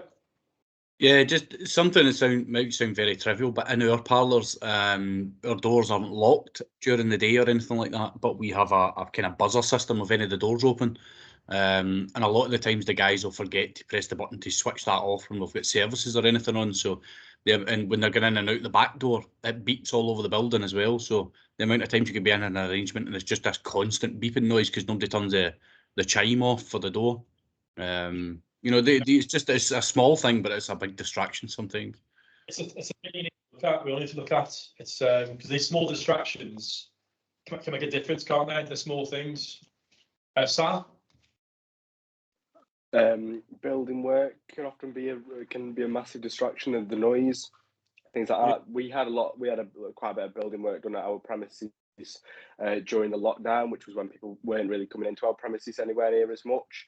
But you still had to plan it around when folks might be coming in and out, just because the loud drilling and all that kind of thing can just be terribly disruptive. Yeah. Where we're located here as well, so it's quite a busy road out here. I made an arrangement on this level, and the arrangement itself is quite sort of nice and calm in there. But when a police car goes past or a fire engine goes past, you can notice it, and it's very annoying. And it does definitely disturbs the arrangements or disrupts it. So yeah. Do you think that because you notice it, that they're actually noticing it? Probably right, yeah. Because they're focusing on what they've kind of got blinkers on, but because you're more socially aware. I think you're probably right, yeah. Are you noticing things that they're not? Yeah, you're probably right. It's like Penn Road. I used to cover the office there, and then really say that was a busy road. You were on Penn Road, didn't you? But after being there for such a long time, you know. Yeah. You know what I mean? But realistically, that's a busy road. Yeah, you're probably right, actually. So, so that's the buzzing. As you said, Robert, as well, you're buzzing in the building. You notice it annoys you, but actually your families are even aware. But my view is if we can hear it, they can hear it like subconsciously. So I think it's not even maybe so much as you say with the families recognising it, but they'll probably recognise that my head raising every time it beeps, or me looking out the door, or kind of being distracted by it. Definitely. Yeah. Okay. So that's distractions. So poor timing then. This isn't just about if we arrive late as an arrangement. This is more referring to when the timing of communication does not meet the needs of both parties. So interfere in the communication process. Shock trauma. Consider arranging the funeral of a newborn baby with parents. The shock, trauma and disbelief, anger and sorrow. A cocktail of emotions will prevail. You may need to build the detail. So it's about the timing of making those arrangements as well. But I also think I arrived late at arranging a funeral once. I arrived late at the house, I remember. I got caught up loads of stuff, out of my control. Knocked on the door. I remember the lady was furious at me for being 15 minutes late. And it started off, she was really angry at me for the first 5 minutes. And in the end, I actually closed my book, closed it and said, listen, I'm sorry I was late. I'm here to help you. If you want to go home, get somebody else in, I understand that, I respect that. And actually, it came back after that, it was sorted. But it was, again, that affected the arrangement straight away. It started off with bad client care that I provided. So I think that's an additional one to it, really. Grief and emotion. Okay, yes, just the obvious. If someone is really struggling, it's going to be very hard to communicate. And actually, how much are they actually listening to you? Yeah. Again, if someone is really struggling, it's quite more useful perhaps to advise them to bring somebody else into the arrangements. It's not just for your protection, but actually so not just the communication is worthwhile. You're getting somewhere, you're making some progress. And as Craig said, it's actually for them as well, not just for us. Differences in backgrounds.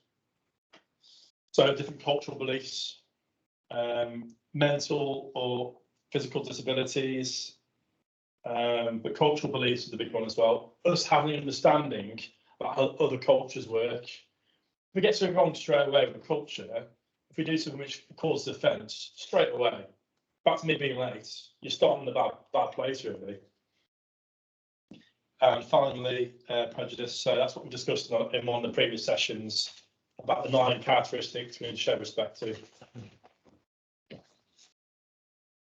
Again, it's about us being respectful, which everyone in this room is.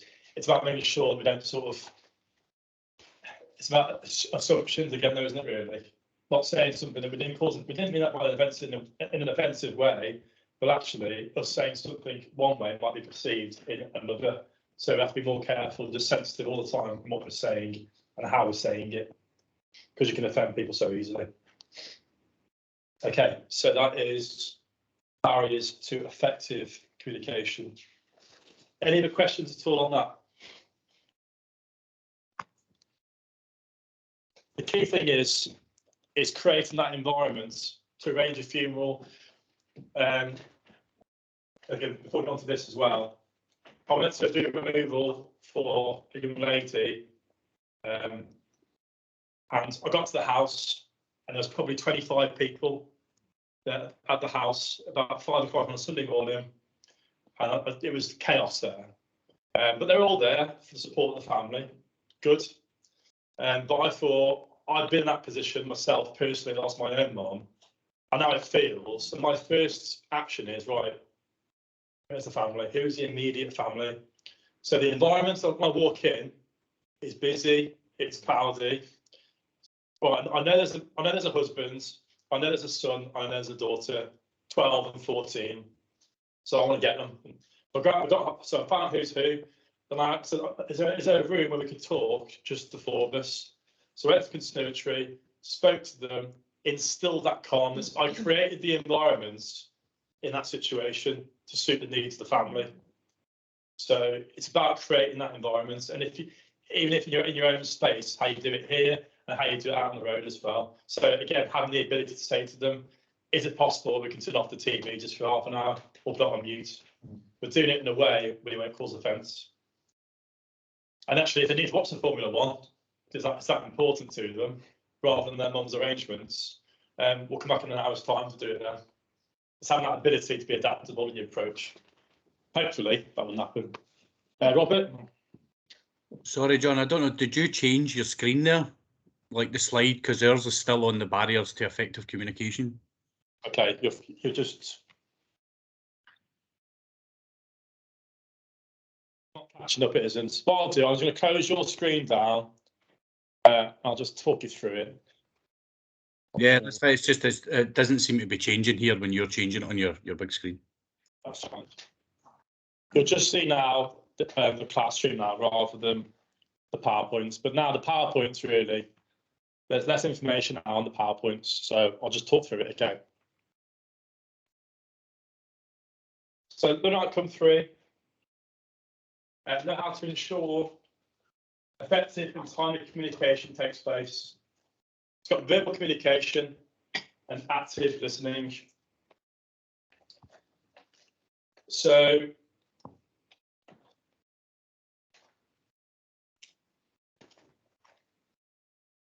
the 2 key areas, how you talk, physically talk, and how you listen. The talking one, again, you're adapting your speech, your communication to who you're talking to. And actually, there's I'm quite sad. I listen to different types of podcasts of communicators, people who talk to people in business, and how even like doctors, if they're with a family or a client who's heavily distressed, and how if you mirror your language to match somebody else, you'll have better results. So that can be if someone talks very fast and you want to have a connection to them, if you increase your tempo of speech a touch more than what might be normal to you, straight away you'll create a connection with that person. And actually, it works the other way as well. So the people, if you're arranging a funeral, talk very, very slowly and very softly. And you talk very direct and loud, straight away, you'll create a divide. If you're trying to match their language slightly, not to change the person, but if someone talks very softly and slowly, again, if you just slow things down, speak softer, straight away, you'll create a connection with that person. And that's called mirroring. So that's interesting as well. With active listening, the key thing to this is there's a difference between listening and hearing. Listening is about engagement, about actually being part of that conversation. You'll all know people, you'll all have probably friends who you talk to, and you're thinking, you're not listening to a word I'm saying. and it's infuriating. My nan, for example, she's driving at 4, doesn't listen to a word I say, and they're not actually part of the conversation really. So that is actually listening, not just hearing. So there's a difference between the two. Do you not find though that we all use it all up during the week, and then by the time we get home to the weekend to our partners and friends, we don't have any listening left. I don't. I've got living with them as well. I can confirm that that's true. I can confirm. My other thing is, someone speaking to me, but they're talking to me like that, and they're trying to talk to John, but I'm looking over there. I live with shit. Eye contact. Yeah. Kim will be talking, she'll go off into the kitchen. I'll just stop what I'm saying. Stop what I'm saying. And I'll wait until she comes back. She goes, "Can still hear you." I said, "You don't cross here." Yeah. Does my head in. Yeah. I like to talk to somebody like. I was actually the same as that. Yeah. Eye contact with it. You know what I mean? So like when you're speaking to people, like you said about moving, you've got to be there. Being part of it. Yeah. Some people find eye contact difficult to have. They struggle with it. But that's not. It's not a case of just staring somebody, make them feel comfortable. But it's about you talk to them and look away. The point is, you can come down to their level. Of course, I'm tall as well, so I do tend to overpower people. I'll come down to their level when they're in the limousine. Yeah. Actually, Just sort of bad back and that also comes to account with just body language. That is. Yeah. So back to me doing my presentations. Today's threat is the following: if someone's in a wheelchair, it's not about like talking over. It's about coming down to their level. Yeah. It's about that body language and just basic respect, isn't it? Really. I think sometimes, like brief honest, it can be difficult because, like recently, we had a family. And one of my arrangers arranged it, and she just seemed so angry.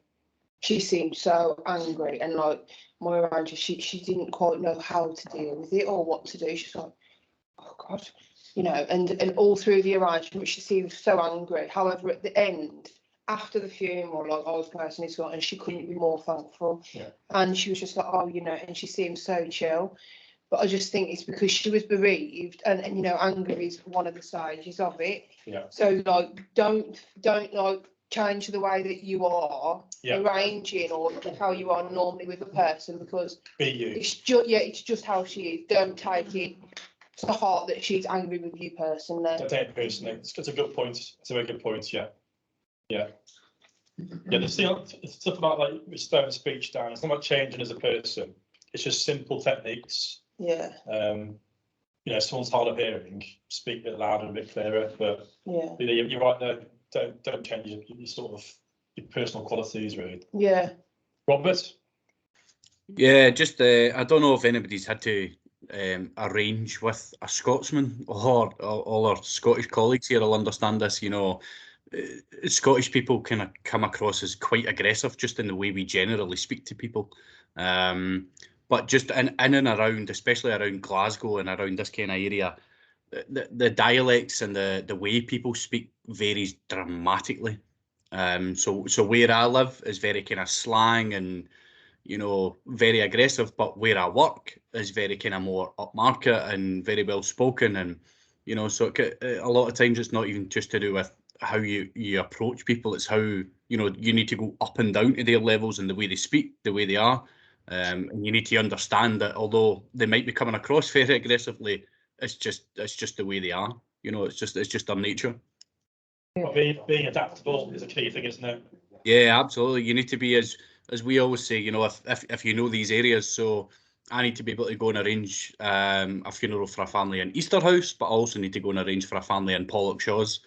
So Megan and Nathan will maybe understand what that means, but you could be going from a top floor tenement flat, with a family maybe below the poverty line, to a £2 million house, in the space of the same day. You need to be able to, give those people the same level of service, but also be able to communicate with them on their level. That's it. It's about being non-judgmental, which again we've discussed, and it's not an issue to us. We don't care if it's got gold wallpaper or no wallpaper, but but it's about how they perceive us, isn't it? That's the key thing. Yeah. Being comfortable with us. Yeah, it's a good point. Do many of you automatically get perceived as though you're better than them? Sometimes I think it has a link to do with, I mean, as the profession. yeah, in the profession. Yeah. As though you look, how many times I've been to people's houses and they've gone, oh, sorry about the mess. I mean, you know for a fact they've run you around before you walked in. Sorry about the mess. And like for me, like ones are board houses and deep town and those are my kind of areas that are thriving because they're my kind of people. So I can walk in and say, don't worry about it. Yeah. But then if I was in techno, like when I spoke to the lady downstairs, I didn't go, all right, tell them, yeah. Everything okay? Yeah. I speak properly. Yeah. Because you adapt to that situation. But then if you deal with a family that do speak like that, then you, like, for instance, me, then I'll talk my normal You talk, way. yeah. Because then I feel like more calm, like. They like it there, don't they? I did four. It's adapting, isn't it? Like, You've got to read the person that you're Yeah, dealing with, you're right. and you've got to adapt to that person. And I'm not sure I mentioned this before, but I arranged that funeral for a family, very direct with me, borderline rude. I remember getting into the ambulance on the removal thinking, dear me, they're just horrendous people. Got to the house and then I saw lots of books in there about autism. I thought, ah. And then after that, I realised they don't want any fluff. They don't want any sort of, this is what I wanted, you know, all I wanted was direct information. Just clear. They didn't want it warm or cold, they just wanted clear information. And I did that I adapted my arrangement techniques to what they were. Fantastic. They were absolutely over the moon with this. So that's another example, not just based on the sort of class level, it's based on their mindset, really. So that's interesting. That's the first time I've done that, really. So, okay.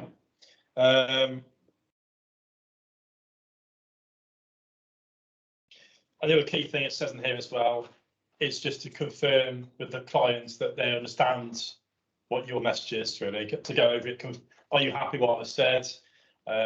Just confirming the message is the key thing here. Again, doing that, make sure there's no assumptions, no assuming. We're all on the same page, no errors.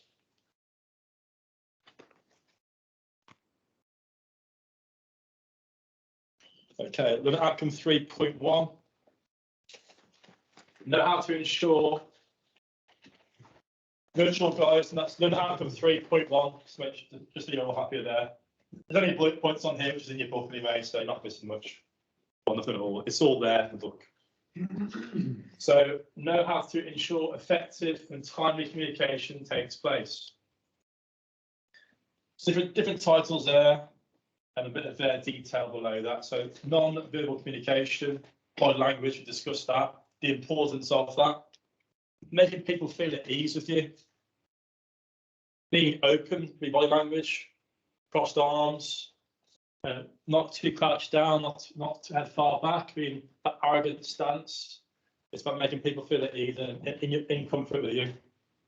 Facial expressions, again, just comfortable, relaxed, at ease. Eye contact, we've discussed that as well, and that's not to stare them out, but just to make them know that you are engaged in that conversation. And naturally, when you engage in a conversation, the eye contact will happen naturally without even thinking about it. Well, it should anyway. Naturally, it will take place. The eye contact will, without even realising. Posture. Again, you can become too relaxed, unprofessional. It's about being aware of how your posture is. Gestures. So again, when you're in that engaged conversation, simple nods of them, which you're not actually putting on, but being aware you're doing it, it's just confirming that you are engaged in that conversation. And also, again, it's distance spacing between the families and yourself. So after COVID-19, it's making sure that people feel comfortable in what space we give them.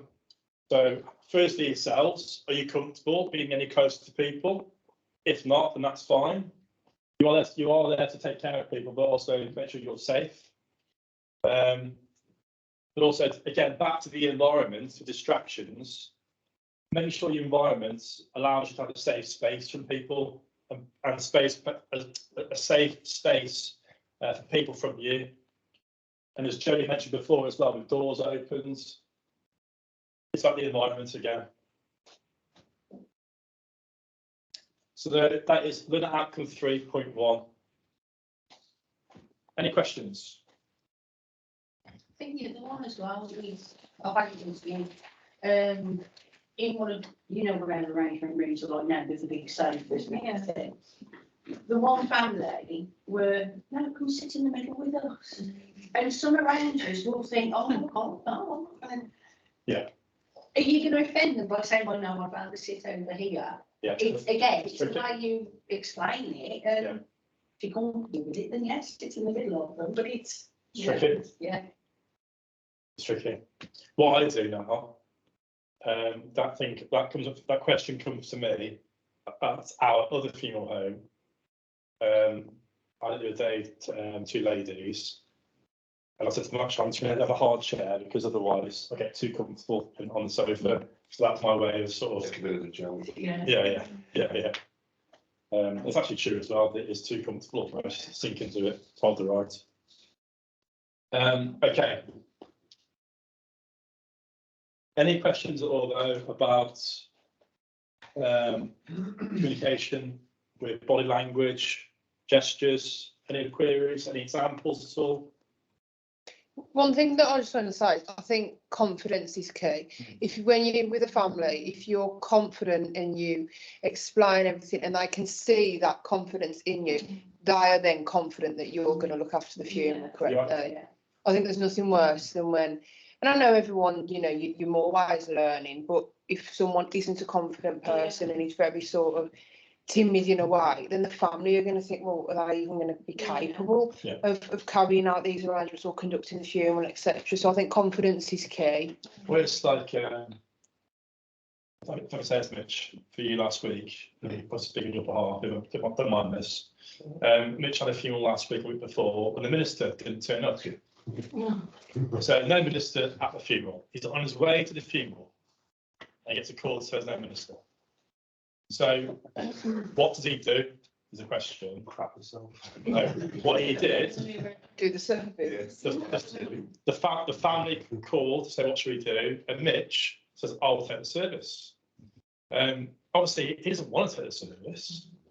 It's not like to train a vast amount of training in taking a service, but that what first there's confidence as going above and beyond. But that there, it's what you say. Yeah, relaxed. I was literally inside all the time.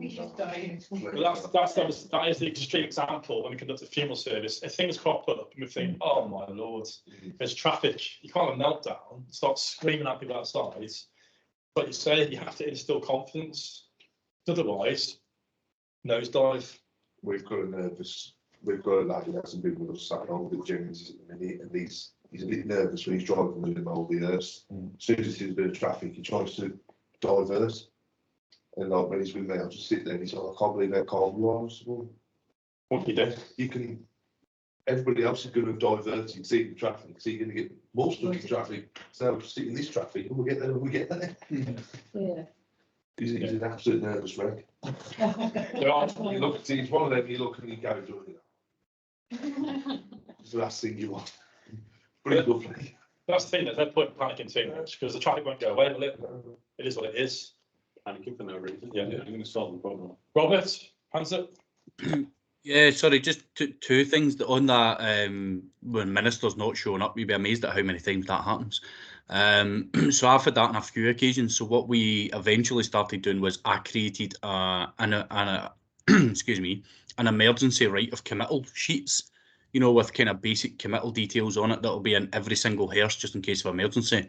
What I've also started doing for kind of best practices, especially with celebrants or anything like that, is asking them to send me their copy of the service the night before. Most of them will send it to the family for sort of proofreading anyway, so I'll ask them to send it to me, so I've always got a digital copy of that in case of emergency. And And the other thing was just about the communicating, you know, and being direct with people and giving them all and being confident with it. You know, we've had occasion where some of our FDs have been too confident, you know, and you forget that a lot of these people have never dealt with anything like this in their life. They have absolutely zero experience or information, you know, and you don't want to get to the point where you're coming across as cocky, you know, like, you know, no, we'll do this because I know more than you, you know, we'll do this because I'm better at doing this than you, or... No one wants to know at all, do they, basically? Yeah. Yeah, good points, that is. Any other points at all? Back to your point though, Robert, about doing those crib sheets just in case, worst case scenario, and also getting them to send you information. I was saying before about what can we do, perhaps we need to start putting more onto them. That's you know, that's could be the way to go, really. The grave digger was given the information. He should text me the night before to say, John, grave's all done. Was it always us chasing them? Well, this is what we do. So most of the celebrants, etc., we deal with kind of know this now. But if I deal with any new celebrants or ministers or anybody I haven't dealt with before, I will say to them, you know, this is our process. So I need your copy of the eulogy 24 hours before the service takes place, so that the funeral director has it. We will print a hard copy of it if we've got the time, or at least they'll have a digital version of it, whether that even be on their phone. But at least if they have to go up and do the service in a crematorium or anything, you know, they're reading what the family have gave over, so the family are at least getting a version of what it is that they requested. So that reason as well then, because obviously the order service booklet's already done at that point, 24 hours before it's usually, well, it should be done. So you've got something to go off. So is your main purpose of asking for it the night before, in case they forget, or is it, what's the main goal of that? Well, there's been a few, not in my new place, but in where I used to work for Dignity before. You know, we were doing 3 or 4 funerals a day sometimes, and there's just been occasions where the celebrants have turned up and they usually do it off their iPad, then their iPad's crashed, and they don't have hard copies of it. We've had versions where we've turned up and the family have surprisingly had a priest and a celebrant there at the same time, and nobody knows what's happening. And it's just for peace of mind, you know. It's like, or maybe a control freak thing, I'm not too sure, but it means if I've got a copy of that, then it means I know I'm going to be at the service, so at least somebody's got a copy of it. I think it's proven, it's not because we're control freaks, it's because if it goes wrong, it's us.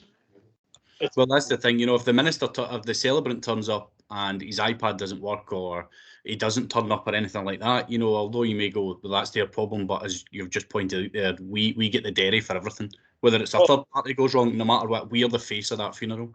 Then turn up, Mitch steps in, he takes it. So that's it. The only part I found where you could maybe stumble on that is if you aren't confident, or you interpret it and portray it the wrong way.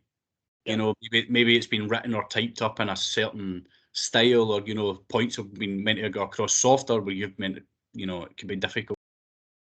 Yeah, you'd hope they just appreciate you stepping in, wouldn't you? But again, to what we were saying before, you could try and do your best and do, you know, I'll step in and put my duty, and then get a complaint afterwards for doing it wrong. So it's one of those. So that's where I came up with the emergency right of committal. So it's just very standard, you know, it just does the basic committal details. I've added a couple of different versions of poems that can be read, you know, different little bits, but where you leave. What we can't use from it. Sorry, you're just reading basically the committal details, then a poem, and, you know, you're not doing anything personal, so you can't get it wrong. Requirements, really. Do like the Lord's Prayer, the after committal. Yeah, that's it. And I've also specified on it to people that if they're doing things like the committal or the Lord's Prayer, because some of these guys get a bit too enthusiastic, you know, and start sort of raising their hands in it, like, you're not a minister or anything, you know, just read it, keep your hands on the lectern. Yeah, we'll see a picture of Mitch next week on Facebook of Mitch. With his doppler on that. My legs were the shat. And up until I was walking in, I was still out, and I was seeing Vinny still coming around the corner. Kept looking behind him, please. Fair play to you, Mitch. Never happened. Yeah, another thing at the crematorium with all the live webcast and everything. So Emp Street, the microphone is by the lectern. Sometimes when families get up and do their bit, the minister will stay there and the family go near the coffin. But for the people on watching live, they can't hear anything because they're not by the microphone. So it's just telling the ministers, the celebrants, you've got to let that family member stand there, because I've had so many complaints and it's like, I can't do any more. You know, I've told the minister that not to let them stand elsewhere. And then it's like, so why do they continue to stand there? Have you asked them after? Sorry? Have you asked them after the service, sort of along the lines of why to keep standing there? The one minister we had with the COVID, he didn't want the family standing by the microphone. Yeah. But then it was like, well, you've got to let them because no one can hear. So they're getting used to it, but I'm feeling that we got new ministers now, and I'm like, right, you have to move. The family has to stand there. So it's, you know, in a nicer way, obviously. We had the same thing as well. We had some feedback saying the same thing once, that someone online couldn't hear what the family was saying because of the same thing, but it was COVID, so that was. But like you say, it's communication within the ministers and clergy and celebrants to say why, and again, it's why. And it's explaining to them because people online can't hear. If they understand, hopefully they'll move. And if we just tell them, when the family get up, please, can you get out of the way? They might think, well, I'm the clergy, I'll stand where I want.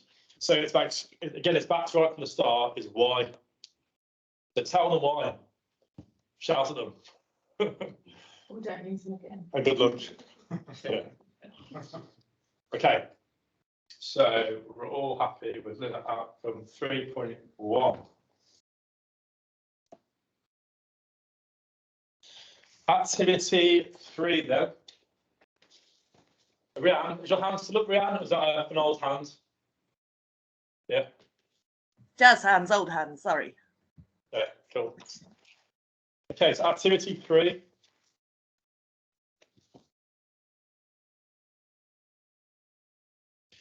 A son is making funeral arrangements for his mother, and he shares that there are 10 grandchildren, all under the age of 12. In that moment, how can you, the arranger, demonstrate that you care? What questions or concerns do you think the son may have about including the younger grandchildren in the funeral arrangements and the funeral service? Share your thinking with your tutor and upload to your portfolio. So, making arrangements with a gentleman who's lost his mother, and there are 10 grandchildren under the age of 12. How do you demonstrate that you care? What questions or concerns do you think the son may have about including the younger grandchildren in the funeral arrangements and the funeral service? Okay, from the arrangements to the day of the funeral, how can they be included? What concerns may they have or the son have? Okay, before we go on to red text and green text, what's your thoughts? Firstly, what are your thoughts about children being involved in funeral services? To be involved. Yeah, at what level? Probably not babies. I mean, you do get a lot of distractions. Children are babies to be involved in funerals? Babies. Yeah, I would say perhaps, I think from the ages of 3 up, I think it's great. I think there's that stage where if there is someone who can look after them during, and again, back after for the refreshments, but I just get a lot of, and you can see it on other people's faces. Distraction, isn't it? You can see it on the minister's face. You can see it on other people in. For my wife's nan's funeral, our eldest boy was a baby at the funeral, so I stood at the back of the church. Baby was in the pram, I was at the back, and Dad conducted the funeral service. I was with the baby thinking, right, if there's a problem, I'll sort him out. Yeah. That's what we did. But it was nice that he was there. But actually, if he starts screaming and crying, Just like this, so- I'll get out of there. I've got now. Treatment on it, so. Definitely It's do what that. the family, Oh, it's the problem. Yeah. if they've got comfort in the fact that the Baby's screaming. under 12s are going to be there. I think That's it depends how immediate the back, like if it's just a friend or whatever. I've got no. Yeah. Not one. I think if you're not like really no relation in any way, I think you have to be mindful. You're thinking of it as a way of that you're attending the funeral of the young child. Oh, yeah. For me, if that child needs to be there because the Oh, family that's want what I them mean. there. Yeah, that's what I mean. I think They- there's a difference, but if they you just. So Laura's saying if it's an next door neighbour, Yeah. it's just stuck on the paper and saying it's a kid. Yeah. The baby, I'm about a baby here, not a child, a baby. Yeah. Yeah. I think it's really, it's something really far, you know. It's about how to make it work though. Right, John? Yeah. So John made it work. He put something in place. Yeah. Then Yeah, you not can then step into that. I'd much rather have the conversation of like, if you sit on the end, you'll be able to get out quickly. So that's just sort of But it's being respectful, isn't it? Yeah. It's being respectful, being aware. Not in, like, as an Yeah. attendee. Yeah. But even in, I go to just normal church services, not a funeral Yeah. service. Yeah. And when they say the baby, I know it's about community, about being together, Yeah. but even that can be a distraction. So, Robert, Yeah, just through experience, John, and you'll know this yourself because we've both got young kids and they are a massive distraction just to life in general. But what I think people, and I've had this discussion with some families before, is that, you know, the children aren't always just a distraction. You know, sometimes they might have a bigger input in this funeral, a bigger emotional connection to this funeral than some of the adults that are attending. You know, I think a lot of it could be down to speaking to the parents or guardians of the children and ask them at what level they think the child would be comfortable being involved in, first of all. And then my own personal opinion is just children are extremely resilient. You know, they deal with things probably a lot better than a lot of adults. And, you know, I think getting them involved in certain ways provides a closure for them. You know, and you don't have then months and weeks and years afterwards asking why, where, you know, where have they gone, what's happened. So I'm a big advocate for including children to a level where they're comfortable with. that's the key thing. So, it's about children. Every child is unique. That's what it comes down to. The guardians are in charge. The parents are in charge. Actually, what happens? The bottom line. But my advice to parents is, would they want to be involved, the children? If they say, I'm not sure, I don't think so really, he's only 9. I said, well, my advice is to speak to them, have a chat to them. It's down to you. But I try and actually influence and persuade them to have those conversations. So Yeah. often positive results. And they're always amazed. As you said, the resilience of them. And not the children are grateful, but the parents are like, wow. It empowers them. I still see now on some funeral home websites that I've seen the text that children should not be in attendance at funerals. Children, not babies, children. See, in the arrangement pack that we'll give away with a family, either for information prior to their funeral or once we've done the arrangements, I've got a little booklet in every single one of those that's a child's questions about death. And it's to help the person who's arranged, you know, communicate effectively with children. We also have different things in the parlour. A lot of people have maybe seen these, you know, the books from Allsops about where's my mummy gone or where's my granny gone, or, you know, so we as I say, I'm an advocate of it, so I try and encourage as much communication or involvement from the children as they're comfortable with. Right. I conducted a funeral a few months back now. Pretty much the same. I'm not bothered whether the kids are there or not. It's down to family decision. I think it was babies mainly. That was yeah.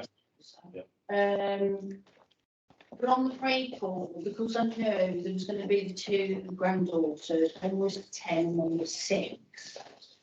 Family heavily wanted them involved. They actually stood with me at the back of the coffin, held my hand as we walked into chapel. Amazing. And the family were actually over the moon because I didn't shy away from saying, or no, they've got to stay with you. Yeah. They wanted the girls in a position to be able to walk in with Nan. I said, that's fine. They can hold my hand. We're walking together. So parents behind me, and obviously I've got the girls with me, got them seated. Amazing. It's the involvement. So I spent some time, about 2 hours in an evening here a few weeks ago. A family called up to say they wanted to do an interment of ashes for their granddads. I said, yeah, no problem at all, got dates and times fixed. And she said to me, she said, oh, my granddaughter wants to come. She's only, I think she was 9. Just, you know, it's not young. And I said, yeah, okay. I said, what do you think, John? Do you think she should come to the interments? I was like, well, my question to you would be, is why do you not think she should come to the interments? Well, she wants to come. I said, well, if she wants to come, then obviously, as long as you know, she's protected and the conversations happen, then my advice is to get her to come. You know, to tell her that she's welcome to come and make a part of it, communicate clearly, and it'll be really special. It'll make it right for her. And if you want to talk to her as well about, you know, before we get there, what happens, no problem at all. So okay, so all it is, John, she's quite confused because we've told her the granddad has been shrunken down into the casket box. I said, sorry? She said, well, yeah, so the casket, the ashes casket, we've kind of told him that he's sort of in there, but he's like, it's still his body, but he's just been shrunken down. And I was like, oh. I said, so, okay. Yeah, and I think she's a bit confused. I was like, well, I'm not surprised, really. I didn't say that. I was like, okay, well, would it help if I speak to her? Anyway, so we sat down there for an hour and a half, 2 hours, myself, and she came with her mum and her grandmother, and we discussed about ashes. We discussed about crematorium. And I did think about it. I thought there's going to be some difficult questions fired at me about what is a crematorium, what is cremation, what these ashes. And the words I was very careful what I was saying about how you go into a crematorium and our body would go from this to a real special form, like a special dust almost. And that's what's in that casket. So it's definitely a granddad in that casket, but it's the form that you know. It's not that now, it's a special dust now.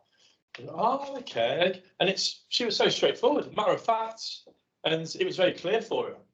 And the family couldn't believe it almost. But it's just interesting how these conversations, families are finding it hard to have these conversations, not all families, and it's making it a lot more confusing for children.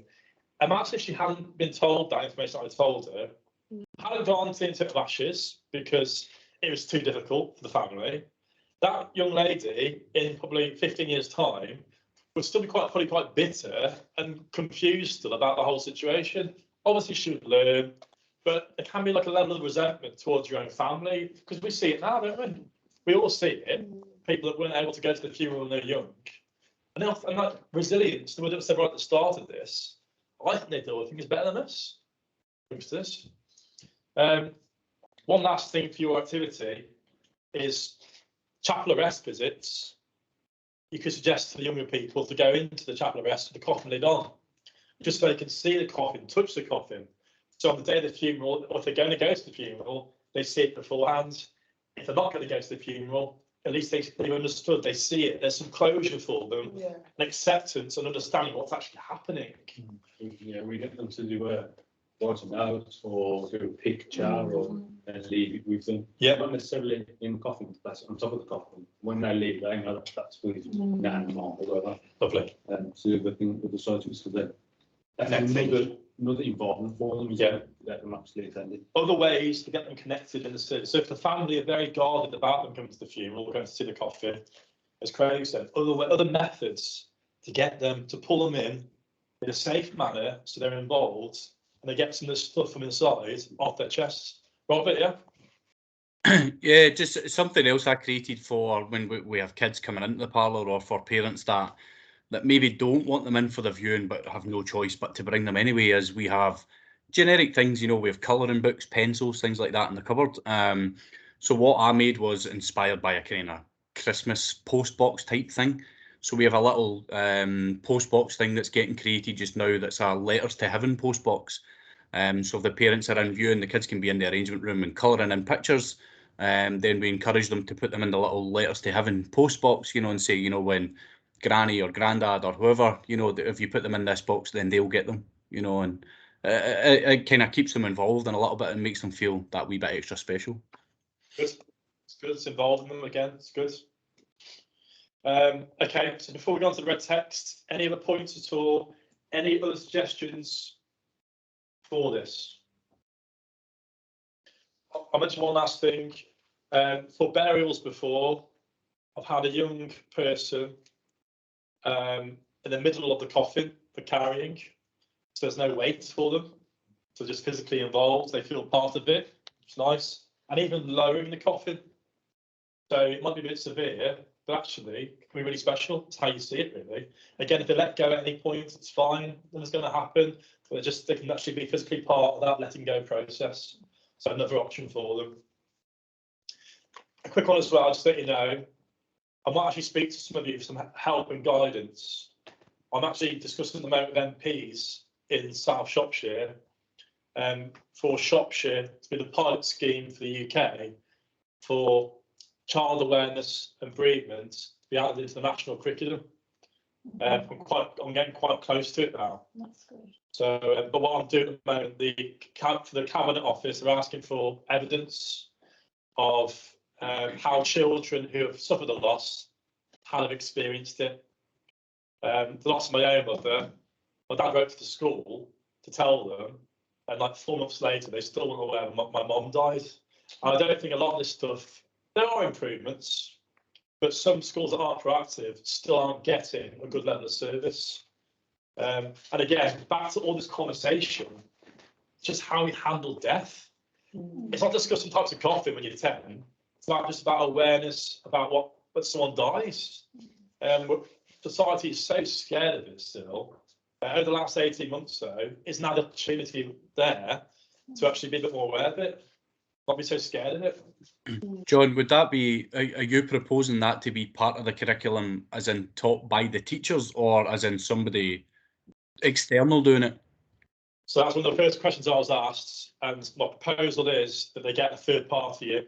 Yeah, I was going to say, because you know, as much as you would maybe give the information to the teachers, again, the whole communication thing, would they communicate it the right way without any experience? Yeah, and that's the thing. I'm comparing it exactly the same. When I was at primary school, we had someone come in to discuss sex education. The exact same format it will be. Someone comes in, 45 minutes, an hour, discuss some real simple methods, simple communication, and some awareness. We used to go to schools and do that. Sorry? We used to go to schools. Yeah. We'd take stuff along. We used to take the stretchers along. And Really? along the equipment. What? It's good. We used to do Secondary though. Yeah. Yeah. Yeah. 4-year-olds. In the middle of the wheel and Yeah, we used to do the same with the Warsaw Academy. Career days and Career stuff like days, that, yeah. And I don't know if you found, but you're there with your table and they'll look at you and they go, oh, you know, I'll go that way. But that's where I think that'll help. Yeah. But partly just for understanding about death, or understand what we do, Yeah. and understanding that there is a career in this, and people will be more aware of what's involved. That'll work, then, you know, I think they'll back that. Well, it's all happening. Oh, that's good. Yeah. Really good. I think what they should do then in schools, especially primary, is like scrap like Mothers and Fathers Day days where they make stuff, because there's so many so many kids that have lost parents, haven't got parents. Yeah. You know, like my dad lost his mum when he was 7, and every year, like at school, they have to do Mother's Day stuff, and they'll be like, well, everyone's got a mum, and my dad's like, well, I haven't. Yeah. You know, I think that's heartbreaking in itself. When my dad died, the school paid for my sister, well, for all of us, when he was ill, to go to London and watched a theatre as something special. And I don't think they do that enough, really. I don't know. Yeah, it was really lovely. And what you could do as well is we could give children, say, this is for you, and then the exact same will be given to your parent or whoever's passed away, so they've both got something. Yeah. Imagine like a National Bereavement Day where people can like just Yeah, some. be open about grieving the loss of, you know, the parents or grandparents or someone who meant something. Yeah. What you guys are doing over there, you're going into schools and stuff, that's great. And that's what I put, you know, there's a lot of good stuff going on all over the UK. And when someone loses a parent or a sibling in school, some schools are fantastic. Yeah, Yeah. There are some schools that haven't got a clue. Some schools are finding out on the day of the bereavement that their mum just died after 4 or 5 years of cancer. Yeah. It's like, it's those simple communication again, testing out of it totally. And just before I finish off on this one, so it'll help the child that's lost a parent or sibling, it'll help them. It'll help the class, their peers in the classroom, an understanding of what's going on for that person, what to say, what not to say. Help the teachers, because a lot of those haven't got a clue. This could be positive for the school. And finally, from an actual society point of view, you know, for kids thinking that success is this and getting a Lamborghini, it actually might make kids go home at night time and actually have a bit more appreciation for what they got. Yeah. So yeah, so I'll update you as things progress. Well done. But yeah, it's getting close, getting really close to it. Yeah. So, but like I say, it all ties into this. So really, what other things can we do to incorporate children? Well, it's not about pulling them in; it's about giving them the option, and that's the key thing here. They have the option, and not just parents thinking, no, I know what's best for them. Keep them away. They need to know this can be done. They're still in charge. We're not in charge. They're in charge, the parent or guardian, but to let them know, to have that conversation. So that's the key thing. Okay, red text now. So it gets confusing. To get extra marks, the student could research the outcomes of the impact of death on children. What questions arise as a result? The student should identify resources from bereavement charities such as Child Bereavement UK or Cruise. You also got as well Winston's Wish. What guidance can be offered?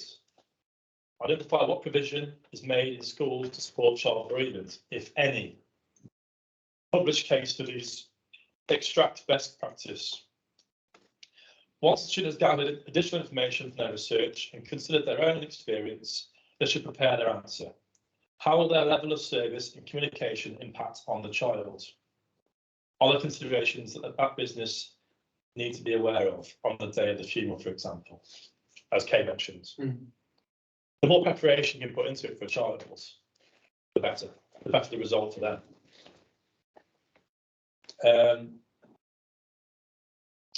Questions as well. A big question which might help with this one. Things like I've had before, I get talked at Seven Hospice, and the questions I get asked there are, will worms eat my mom? She's buried. And being able to answer this actually, the depth of the coffin actually is too deep for worms. That's brilliant. It closes down straight away. That answer puts their minds at ease. Yeah. So it's how you have an ammunition of questions and answers in your pocket. To be able to answer them honestly. Yeah. Honestly is the best way. What questions as well? And that's the thing as well, is to say to them, do you have any questions you want to ask me? Be completely open and say, what should we go through? Any question you've got, let's go through that. That's where you need the competence and knowledge, isn't it? And if you're unsure, say I don't know, but I'll find out. Then you can speak to these charities who give you support. Okay, red text is quite simple, isn't it, really? Happy with that? Doesn't sound too confusing. And then green text, again, impact on your own role, impact upon the team, the business and community. So impact of your own role. Well, straight away, how much of a difference can you make by doing that to someone else's life? Massive, massive. The team, impact upon the team. Referring to communication, is making sure that the whole team are aware of the situation, any youngsters are involved, any more sensitivity we need to have in place for those young people. A lot more emotional involvement, isn't it? Yeah. From funeral directors, Yeah. business owners, the whole team. So having that awareness, like my team, if I was to go to my lab, I'd go, are you okay? Yeah. Is there anything to talk? Do you need 5 minutes? Mm. That type of thing, because it is, you see. Especially if they might have lost their child. Exactly, you don't know Yeah. without asking the Yeah. questions. So it's a case of, like, you need to be sensitive. Yeah, aware. Happy then? Activity 3 then, straightforward. But quite a good deep question that'll be for you all.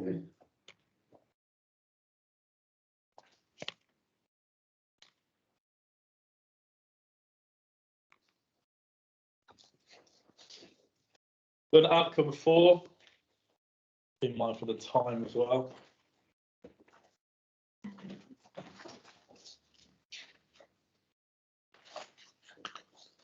Okay, so verbal and written communication then.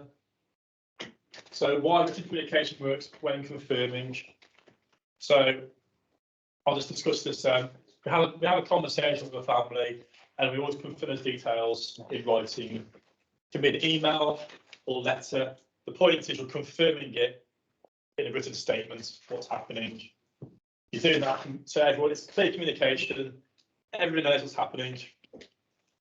My dad, the last 30 years, he writes probably a 6 or 7 page letter to families. No. Everything down to the roots. Every 6 or 7 page letter. I don't think the vast majority of the families read it all. It takes probably 2 hours to write the letter. The point is, his is covered. No one can say a word because it's all there. Everything, the roots, everything is in that letter. If you want to change it afterwards, that's fine. But the point is, all the discussion is in that letter.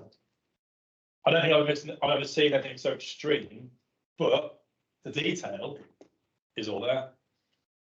So that's obviously a great example. Writing a clear, accurate, concise, organised manner, ensuring logical flow.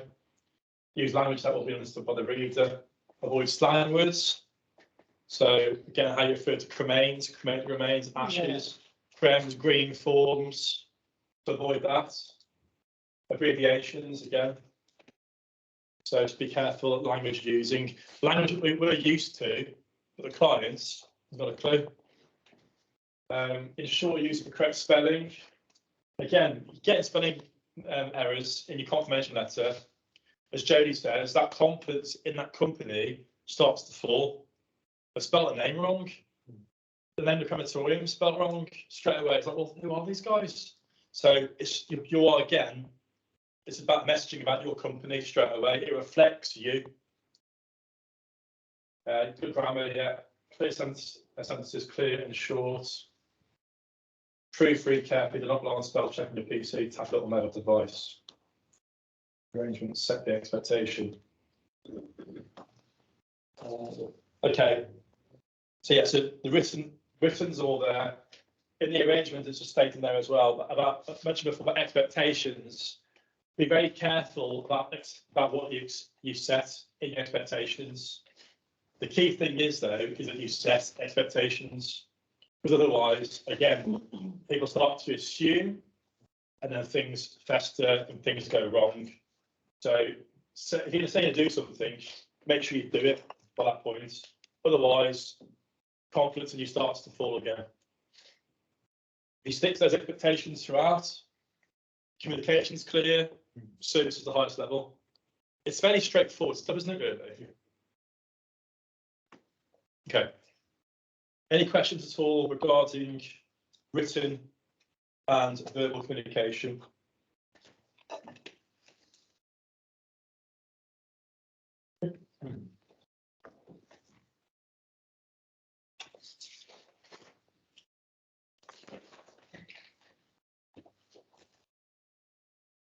Building trust. Okay, then outcome 5. So managing client and family expectations.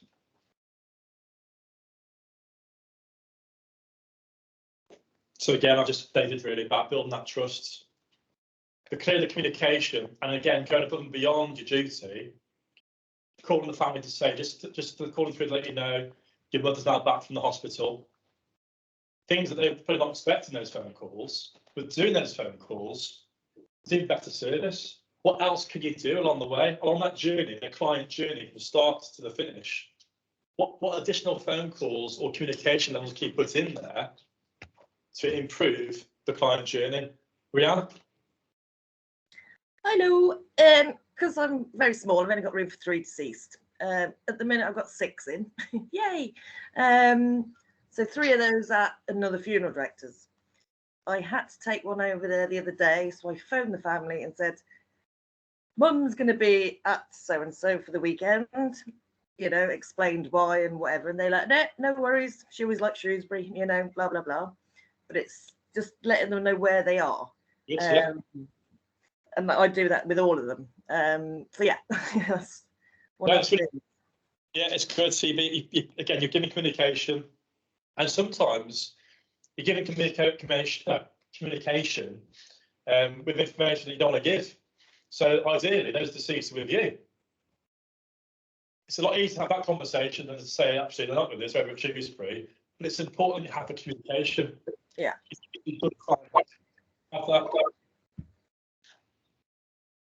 I have had that backfire on me, that's before. You're going to? Because they, obviously with us being Dignity, the intercare was from Wolverhampton, but it was for our Birmingham branch.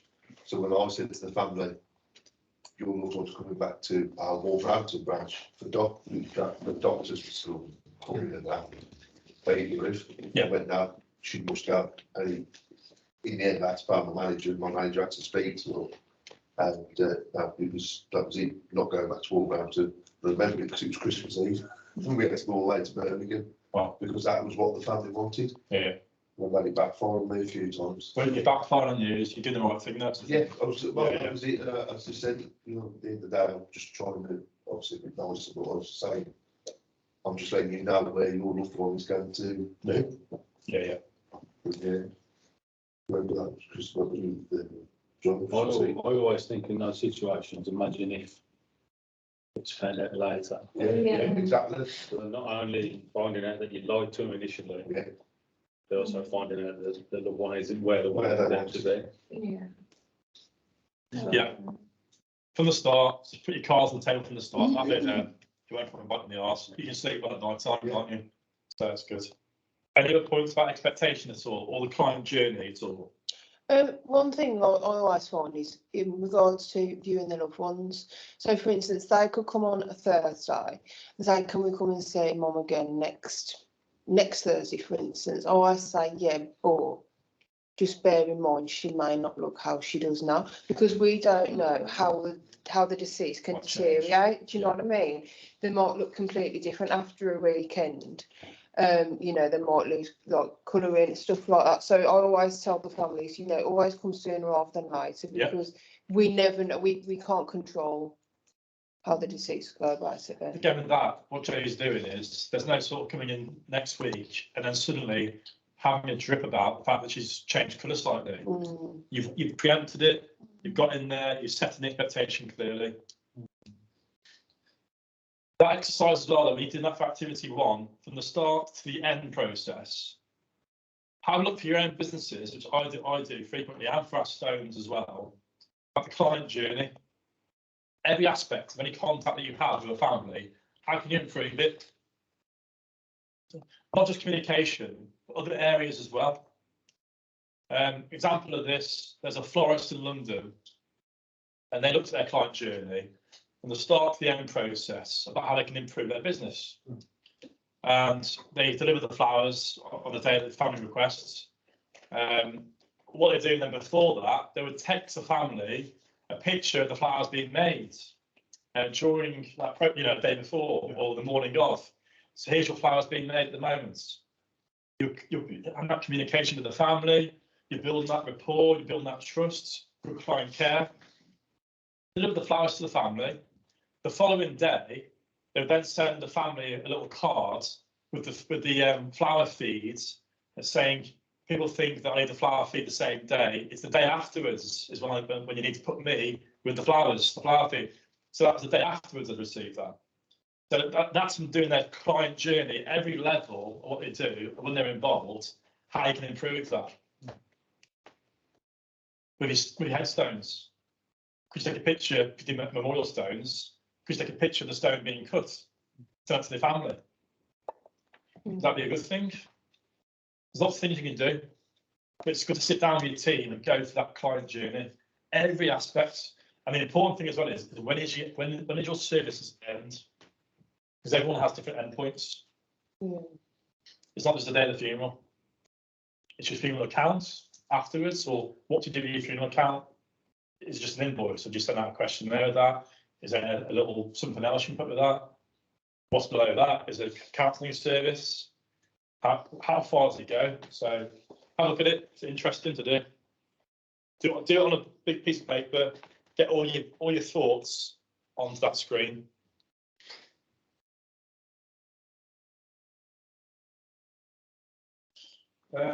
Listening around the build, why, technical specific service, the care time, ask if they need more time. We mentioned that already, haven't we? And the other thing as well, when we arrange a funeral with a family or any point, removal, viewing deceased, time, giving people time. When we write a crematorium and we're tight on time, again, back to what Jay says, instilling that confidence, we need to get in there now. But actually, we can't tell them that. We have to be calm, collected, nice and relaxed, and inside we're thinking, bloody hell, come on. Why is that person only walking over here so slowly? Hurry up. You can't do that, can we? So it's about all that stuff. Okay, so I had this in here actually. When I arrange a funeral, I find it helps before I begin to say to the family, before we begin, are there any points you want to get off your chest straight away? Anything you want to have to tell me about which might help with the arrangements? And I always find, because otherwise people can get quite anxious and built up, it's often a good opportunity to get anything that they're desperate to say off their chest. Or a part of the arrangement, it could be simple as actually a big problem in the family, I'm not talking to my sister, or actually the coffin choice. Come here, look at coffin, please. Yeah, no problem at all. I'll come on to that shortly with you, but that's no problem. I'm going to make a note of it now. So it's about taking steam out of the situation as well. Expectations, but also doing things to assist in that communication. Any questions at all on learning outcome 5? Oh.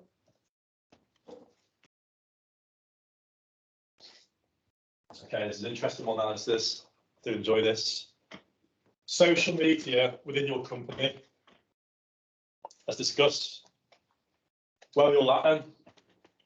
Is there anybody that's against social media within the company? I guess form of advertising. Anybody? You won't be frowned upon? No. So everyone's comfortable with social media? I don't like social media for myself, but for the company, Yeah, for the company. Yeah, I'm the same as you. I think it's dangerous. Social Oh, media. so dangerous. But it's like For a it's business. For a business, life. yeah, it's Life. the way forward, like, you know. Yeah. it happens the world. What's your comment, Joe? I think it's great. I don't like paid ads. No. When you see paid ad periods, Forcing. If it's organic and somebody says, yeah, I want to like your page, I like your page, they've done that themselves. They want to be informed about you. But if you've just lost someone and you've been Googling something and the cookies are coming through, and now you can't get away from different funeral directors or funeral plans keep coming up on the paid ads as a nightmare. Yeah. Sam, your point? I think social media is just going to go the same way as websites. You know, a number of years ago, people may have thought, oh, why would we need a website? Or I don't think that might be appropriate. But now you really barely even have a presence if you don't have a website. So it's just going to become a necessity at some point, whenever that point may be. But if you leave it too late, you may find that it has a negative impact on your business. Yeah. And I think some of the negativity does come through the paid ads, because I see it on my funerals. the funeral directors that actually get animosity or sort of smart aleck comments on the posts or ones that have paid adverts. Whereas if it's someone who's just got an organic page that people are welcome to like if they want to, you don't get that blowback. But when you are putting it in people's faces, that's when you get those funny little comments and things that pop up. Okay, Sam, is that an offhand or? Yeah, I was just going to say something with Joe kind of covered it. You're only, I think, going to bump into that when you're putting yourself in the way of people who don't want to see you. But if people more organically find you, it's very rare that someone's going to have a bee in the bonnet when they wake up that morning and think, you know what, I'm going to find a funeral director on Facebook and give them grief.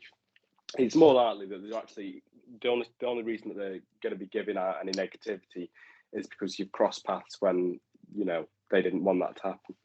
The key thing is that we're all aware, again, it's our day-to-day, isn't it? For us, going to our funeral homes, like just walking into the house at home, it's normal. But for people to see funerals, to see a hearse, when they're in bed on Saturday morning, and they see a picture of a hearse with a coffin on board, it can cause offence or concern, or it can shake people up, can't it? So what it comes down to now then, about the content. So what information is appropriate to put online? I have strong views on this. What do you think though? What do you think is appropriate to go onto Facebook, to go onto, you've got LinkedIn, you've got Instagram now, but Facebook's still the main one, isn't it really? Nathan? I think something that everybody became really aware was appropriate was during the lockdown. We started seeing people come out onto the street and bow their heads or see the cortege go past.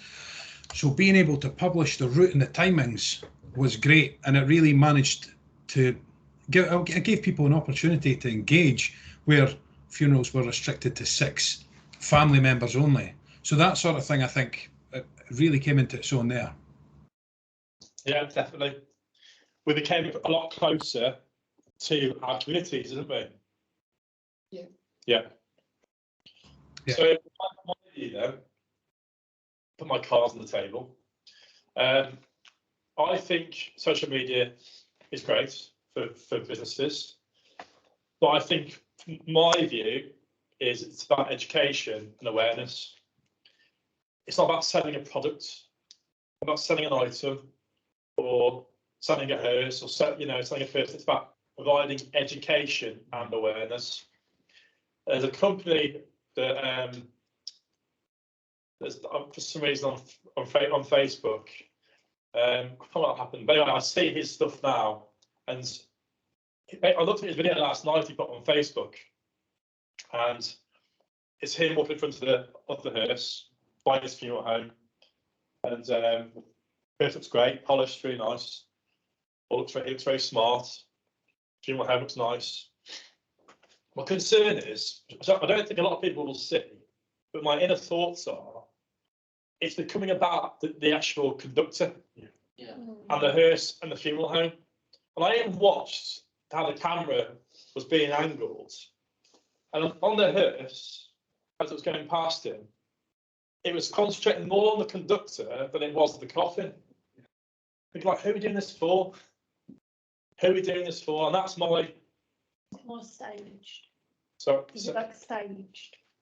No, I think it was genuinely a funeral. He does it most days. He does.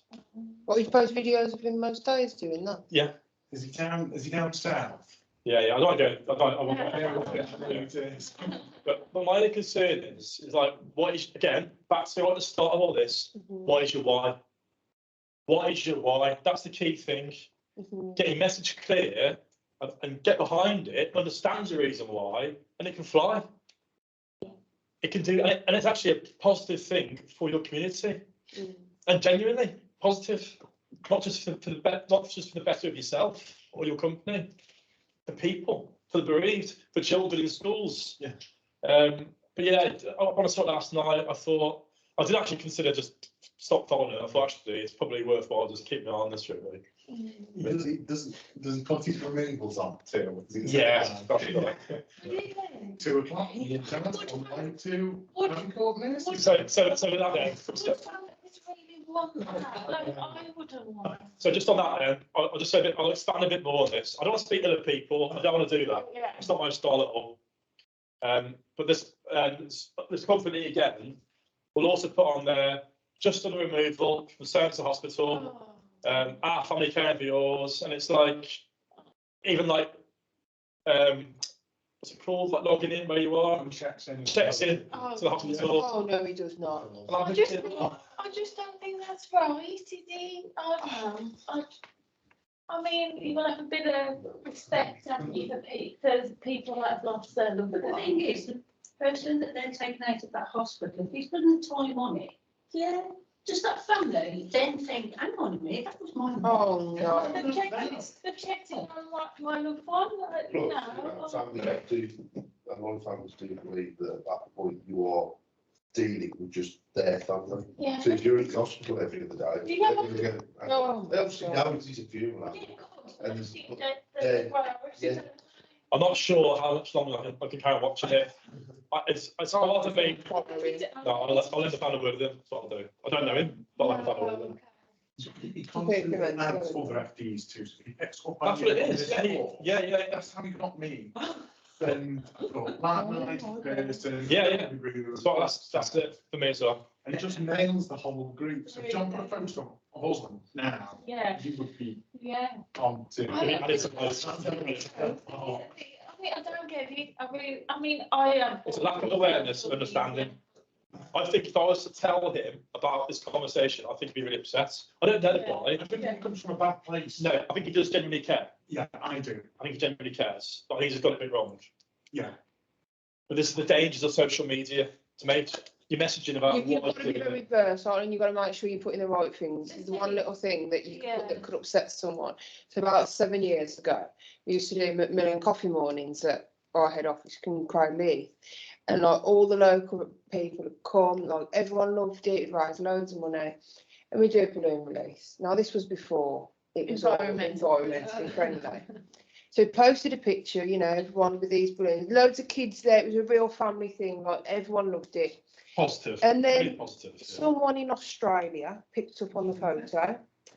And then we got trolled massively, saying we are killing the albatross. They're not an albatross either.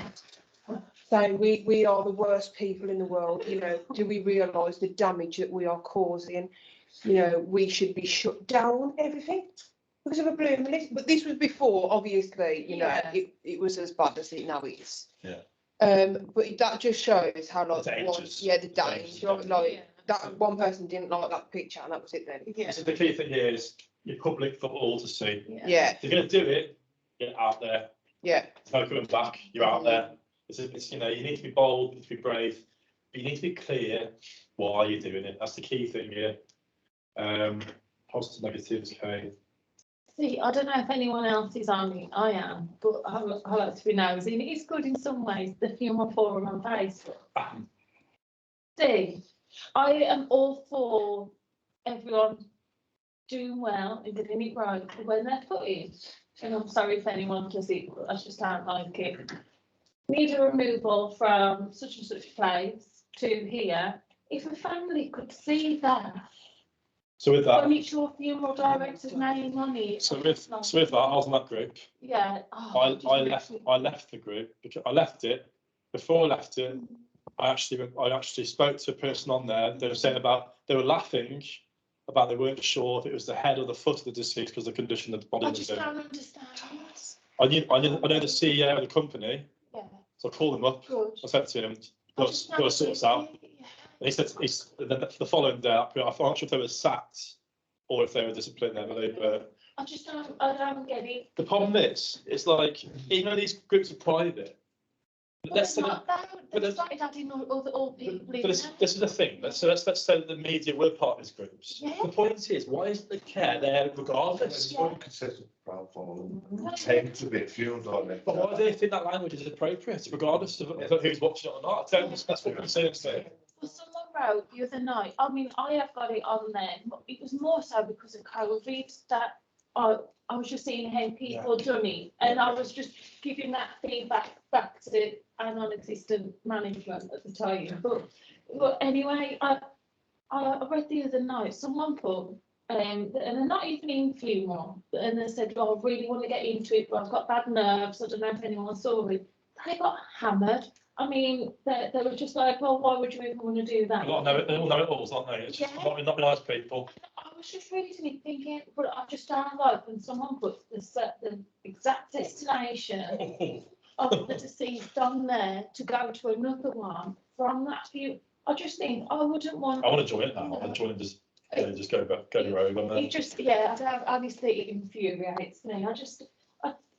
As a person not in funeral, and you're saying you're needing help, you shouldn't need Facebook to give that. You should have your contact. But you know, if someone wants help and guidance, it's happened before. Someone said, "Oh, I'm on the funeral forum pages.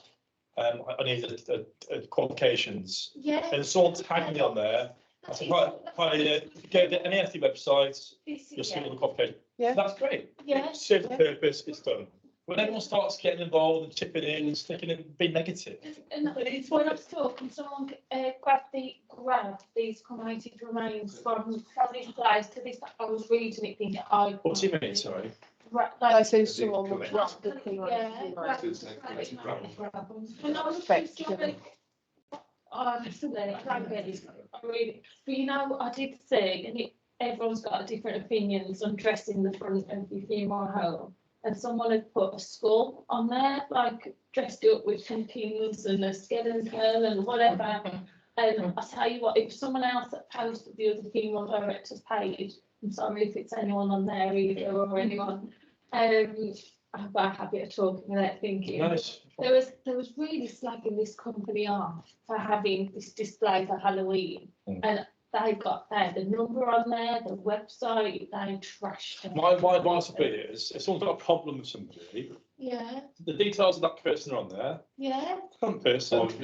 Send a message. And then Come over to chat. about an hour later, because I couldn't help but just keep reading what I was reading, and it was just like the woman who owned the funeral director said, my child wanted to do this display for Halloween, blah, blah, blah. And it was just, honestly, it's like... Barrage of abuse. Yeah, it's just crazy.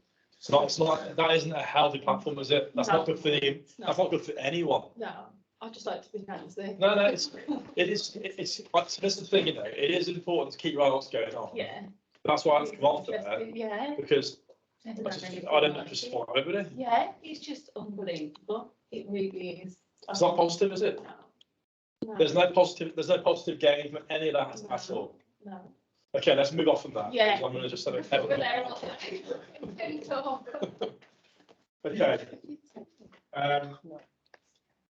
The positives of social media then. Let's finish on that. Can they be positive? What are the positives of social media? We obviously post our funeral announcements with to the person, background is bespoke in there. They're like, they can share instantly amongst all friends and family. Yeah. And to many, you can go and name the person, it might be something like 12,000 views, well, that's 12,000 people that have seen our logo. That is public information. What's on there is public information. It's not it's not intrusive. It's out there in the public domain, regardless of whatever platform it's on anyway. So fantastic. Safe, it's good, it's positive. Just sharing the information. Rianne? Yeah, I usually use mine for the memory giving. So I use their website, then upload that to Facebook. It's got the service dates, the time, the webcast, donations, and that's mainly what I'm using it for. Because not everyone's the newspaper. The what? It's awareness, it's all public information, it's all good, it's all healthy and positive, isn't it? Yeah. Cool. It's good. Anything else at all? Realise points, put feedback on them, good feedback. Yeah. Done good service. Totally true, yeah. And then that's being shared as well then, because the people can say, when they're looking for funeral directors. Reviews now are very important when you do your shopping online now. Before you go and stay at a hotel, You're going to check the reviews, I do now. We've had families that have seen the reviews on Facebook and Instagram and stuff, and then they've phoned and specifically asked for like that member of staff because they've seen Reviews. how well they've been and like Fantastic. posting pictures like put one for Laura the other day and the different like our different staff members so people know who they're speaking to. Yeah. So you feel a bit more like you know them then. That's it. Do you know what I mean? Before they come into the funeral home, they've got an idea what's going to happen, who they'll be seeing. Yeah. Yeah, it's good. Robert? Yeah, I think it just shows an openness as well, you know, that we're not hiding anything, you know, we're as much a kind of business as everybody else is a business, you know. It's funny, something that we touched on before with the new CMA thing about, you know, everybody showing their prices and all this kind of stuff now, where companies have social media pages but they don't have websites anymore. You know, whereas we've got links to our websites through our Facebook page as well. Again, I think it just shows that we are open to anything. You know, we're not hiding anything from anybody. Yeah. You're fully transparent, aren't you? Nothing to hide. You're open. Last year, I did 6 videos last year with other company owners. I see the CEO of Life Art Coffins to discuss environmental funerals. I did a talk with the CEO of EPS Fuel Plans, Chris Clark. Paul the Vicar about religious funerals, the decline in religious funerals and why.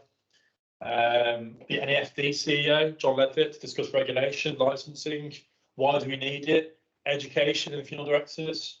And all those videos get around sort of 6,000 views without any advertisements.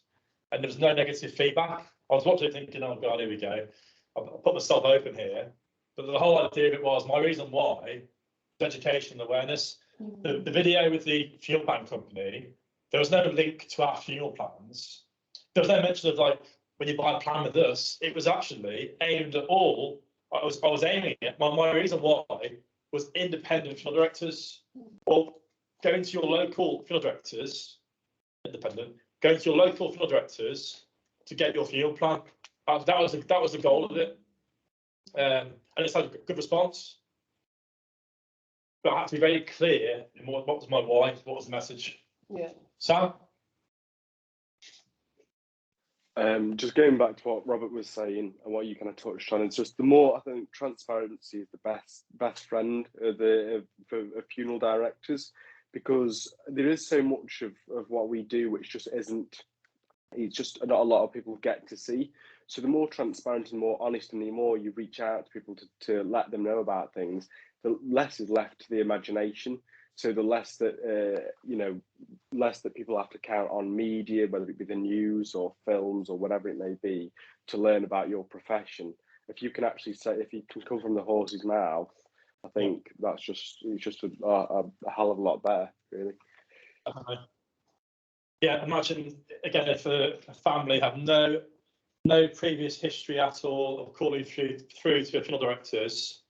They've got no idea what's going to happen when they call through. Who answers the phone? If they already know who Jodie's company are, who know who Laura is, by seeing a video of Laura or a picture of Laura before they even call through, that first call will be easier. It's got to be easier for them. And that's good. Yeah.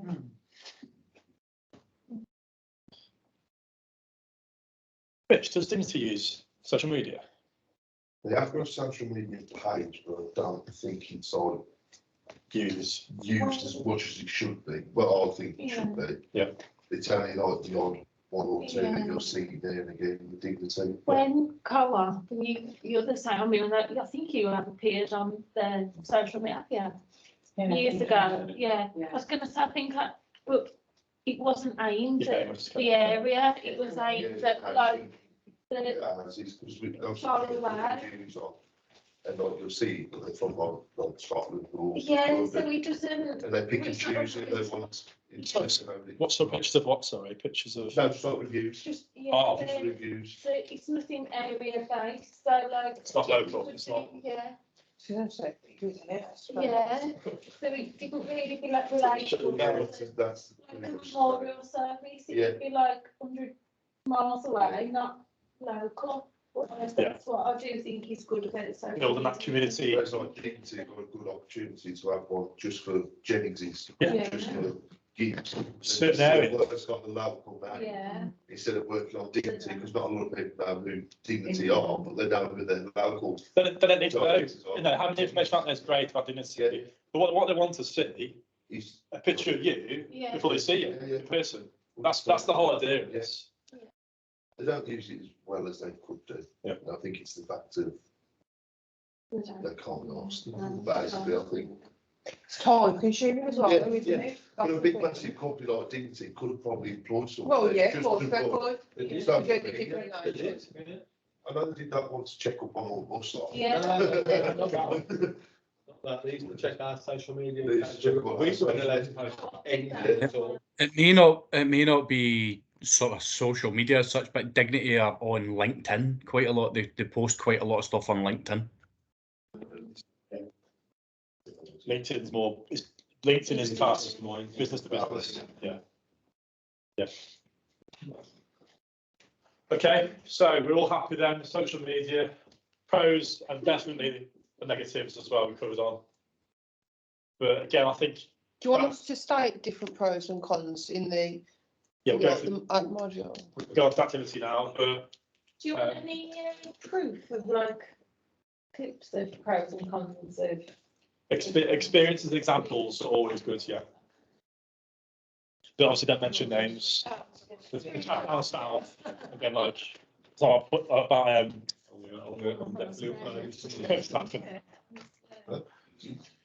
Some links. Oh. So the final activity, 1:15, we're not far off. So how can you manage use of social media in the context of a funeral home environment? Make your recommendations and upload to your portfolio. It's a quick one. I'll go any further. I've seen one company who've actually got a picture of their mortuary on social media, which brings mixed views, but I quite like it. Back to transparency.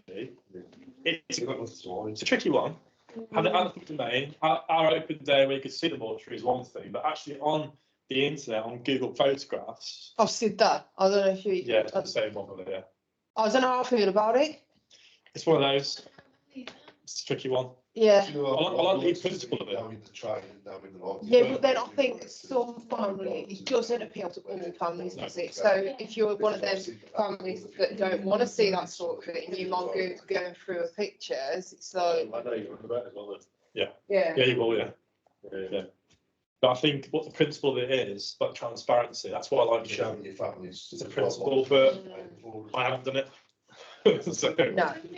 It's always that, isn't it? I think if you was to specialise, or not specialise, but if most of your clientele would be like the Asian community who do a lot of washing dresses, for instance, like Smedic Asian funerals or something like that.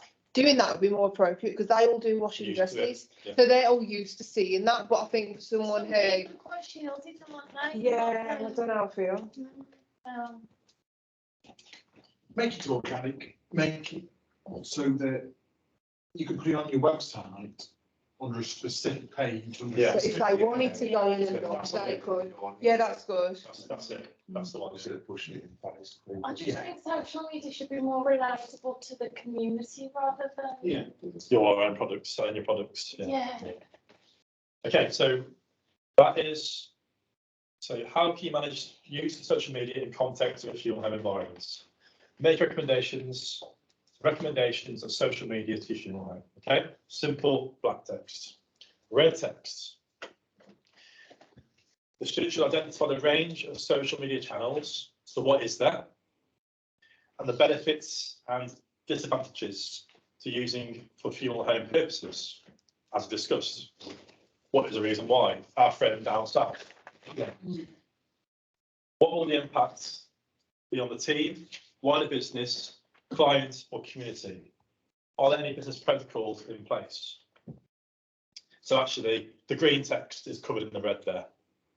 The last sentence, what will the impact on the team, wider community, client or community? Straight away, the team having a picture of Laura joining the business, saying this is our new member, we're so proud that she's joined us.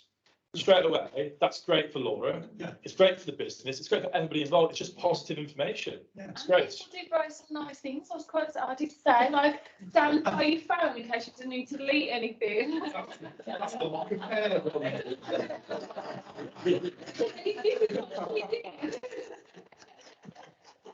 Oh, well, that's So cool.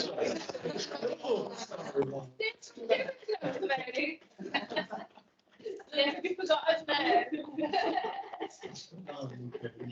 I was there. So yeah, so your team straight away. It built, you can build that inner positivity within your team. The community, the videos that I did, education. A lot of people were really touched by that. I did a counselling one as well. People got in touch straight away saying, "I need help." Fantastic. That's what it's for, isn't it?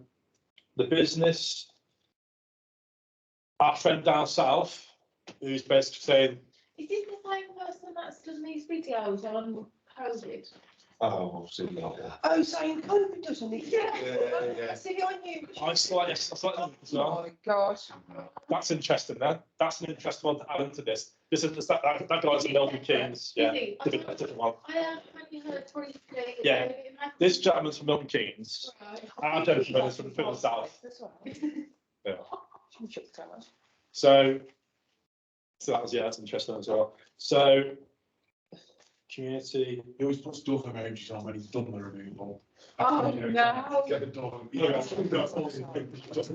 shouldn't be. Let's not let ourselves. Just put in the WhatsApp group. Nice. I think it's possibly what. I guarantee you, John put one photo of us that day. We would all be at it. Should we do it? Should we do it as a test? Yeah. So, you need to All the have a I want a good laugh, but look at my So again, that gentleman, he's very much, this is my business, use us. Yeah. So again, if that's what he's after, if that's his message and his goal, then he will achieve his goal. If we agree with it or not, it's irrelevant. If people in this area aren't finding it offensive and he's getting results, that's what he wants to do. Just feel like I don't even know him because they take a selfie with like something like a grave or something. Yeah, not far away. Yeah. Mark Johnson, because we work within the profession every day. It's normal to us, isn't it? You can become desensitised Yeah. to it. You've got to be aware Yeah. of others. And yeah, I mean, that's just terrible. Okay, self-reflection. Does that say we're all happy with Unit 4? Yeah. Activity 4? Yeah. Yeah. Yeah. Straightforward. I'm looking forward to marking that one. I can't wait. I can't say I look forward to marking work, but I'm looking forward to marking that one. I want to please use that guy. No. Click this link. I'll love that. I'm going to do one called. I don't think he does. I should say. Not It. he. It's very good. I'm obsessed with social media. They are. I know which he uses within human profession because he smashed I mean, the top. Let's start. The rose. Okay, self-reflection points then.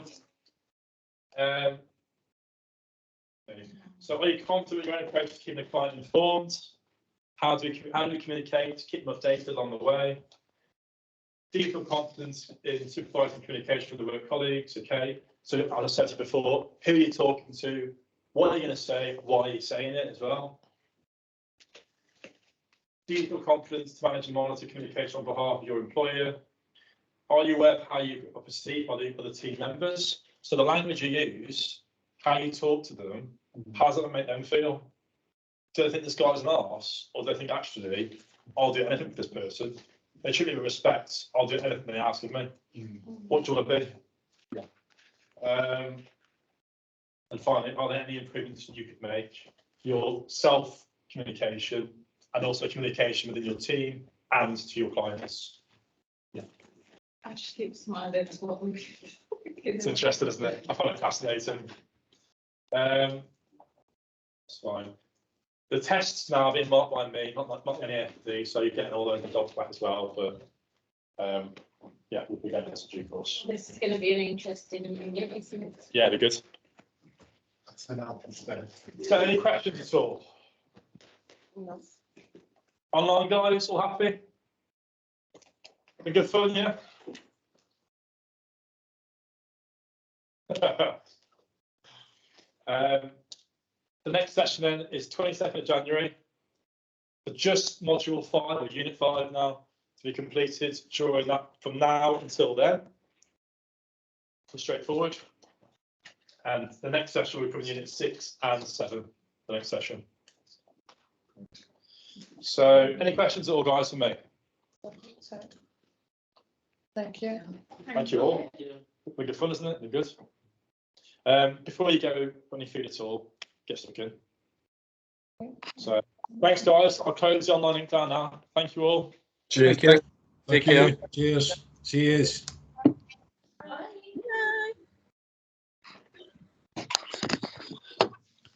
Have a good Christmas, everyone.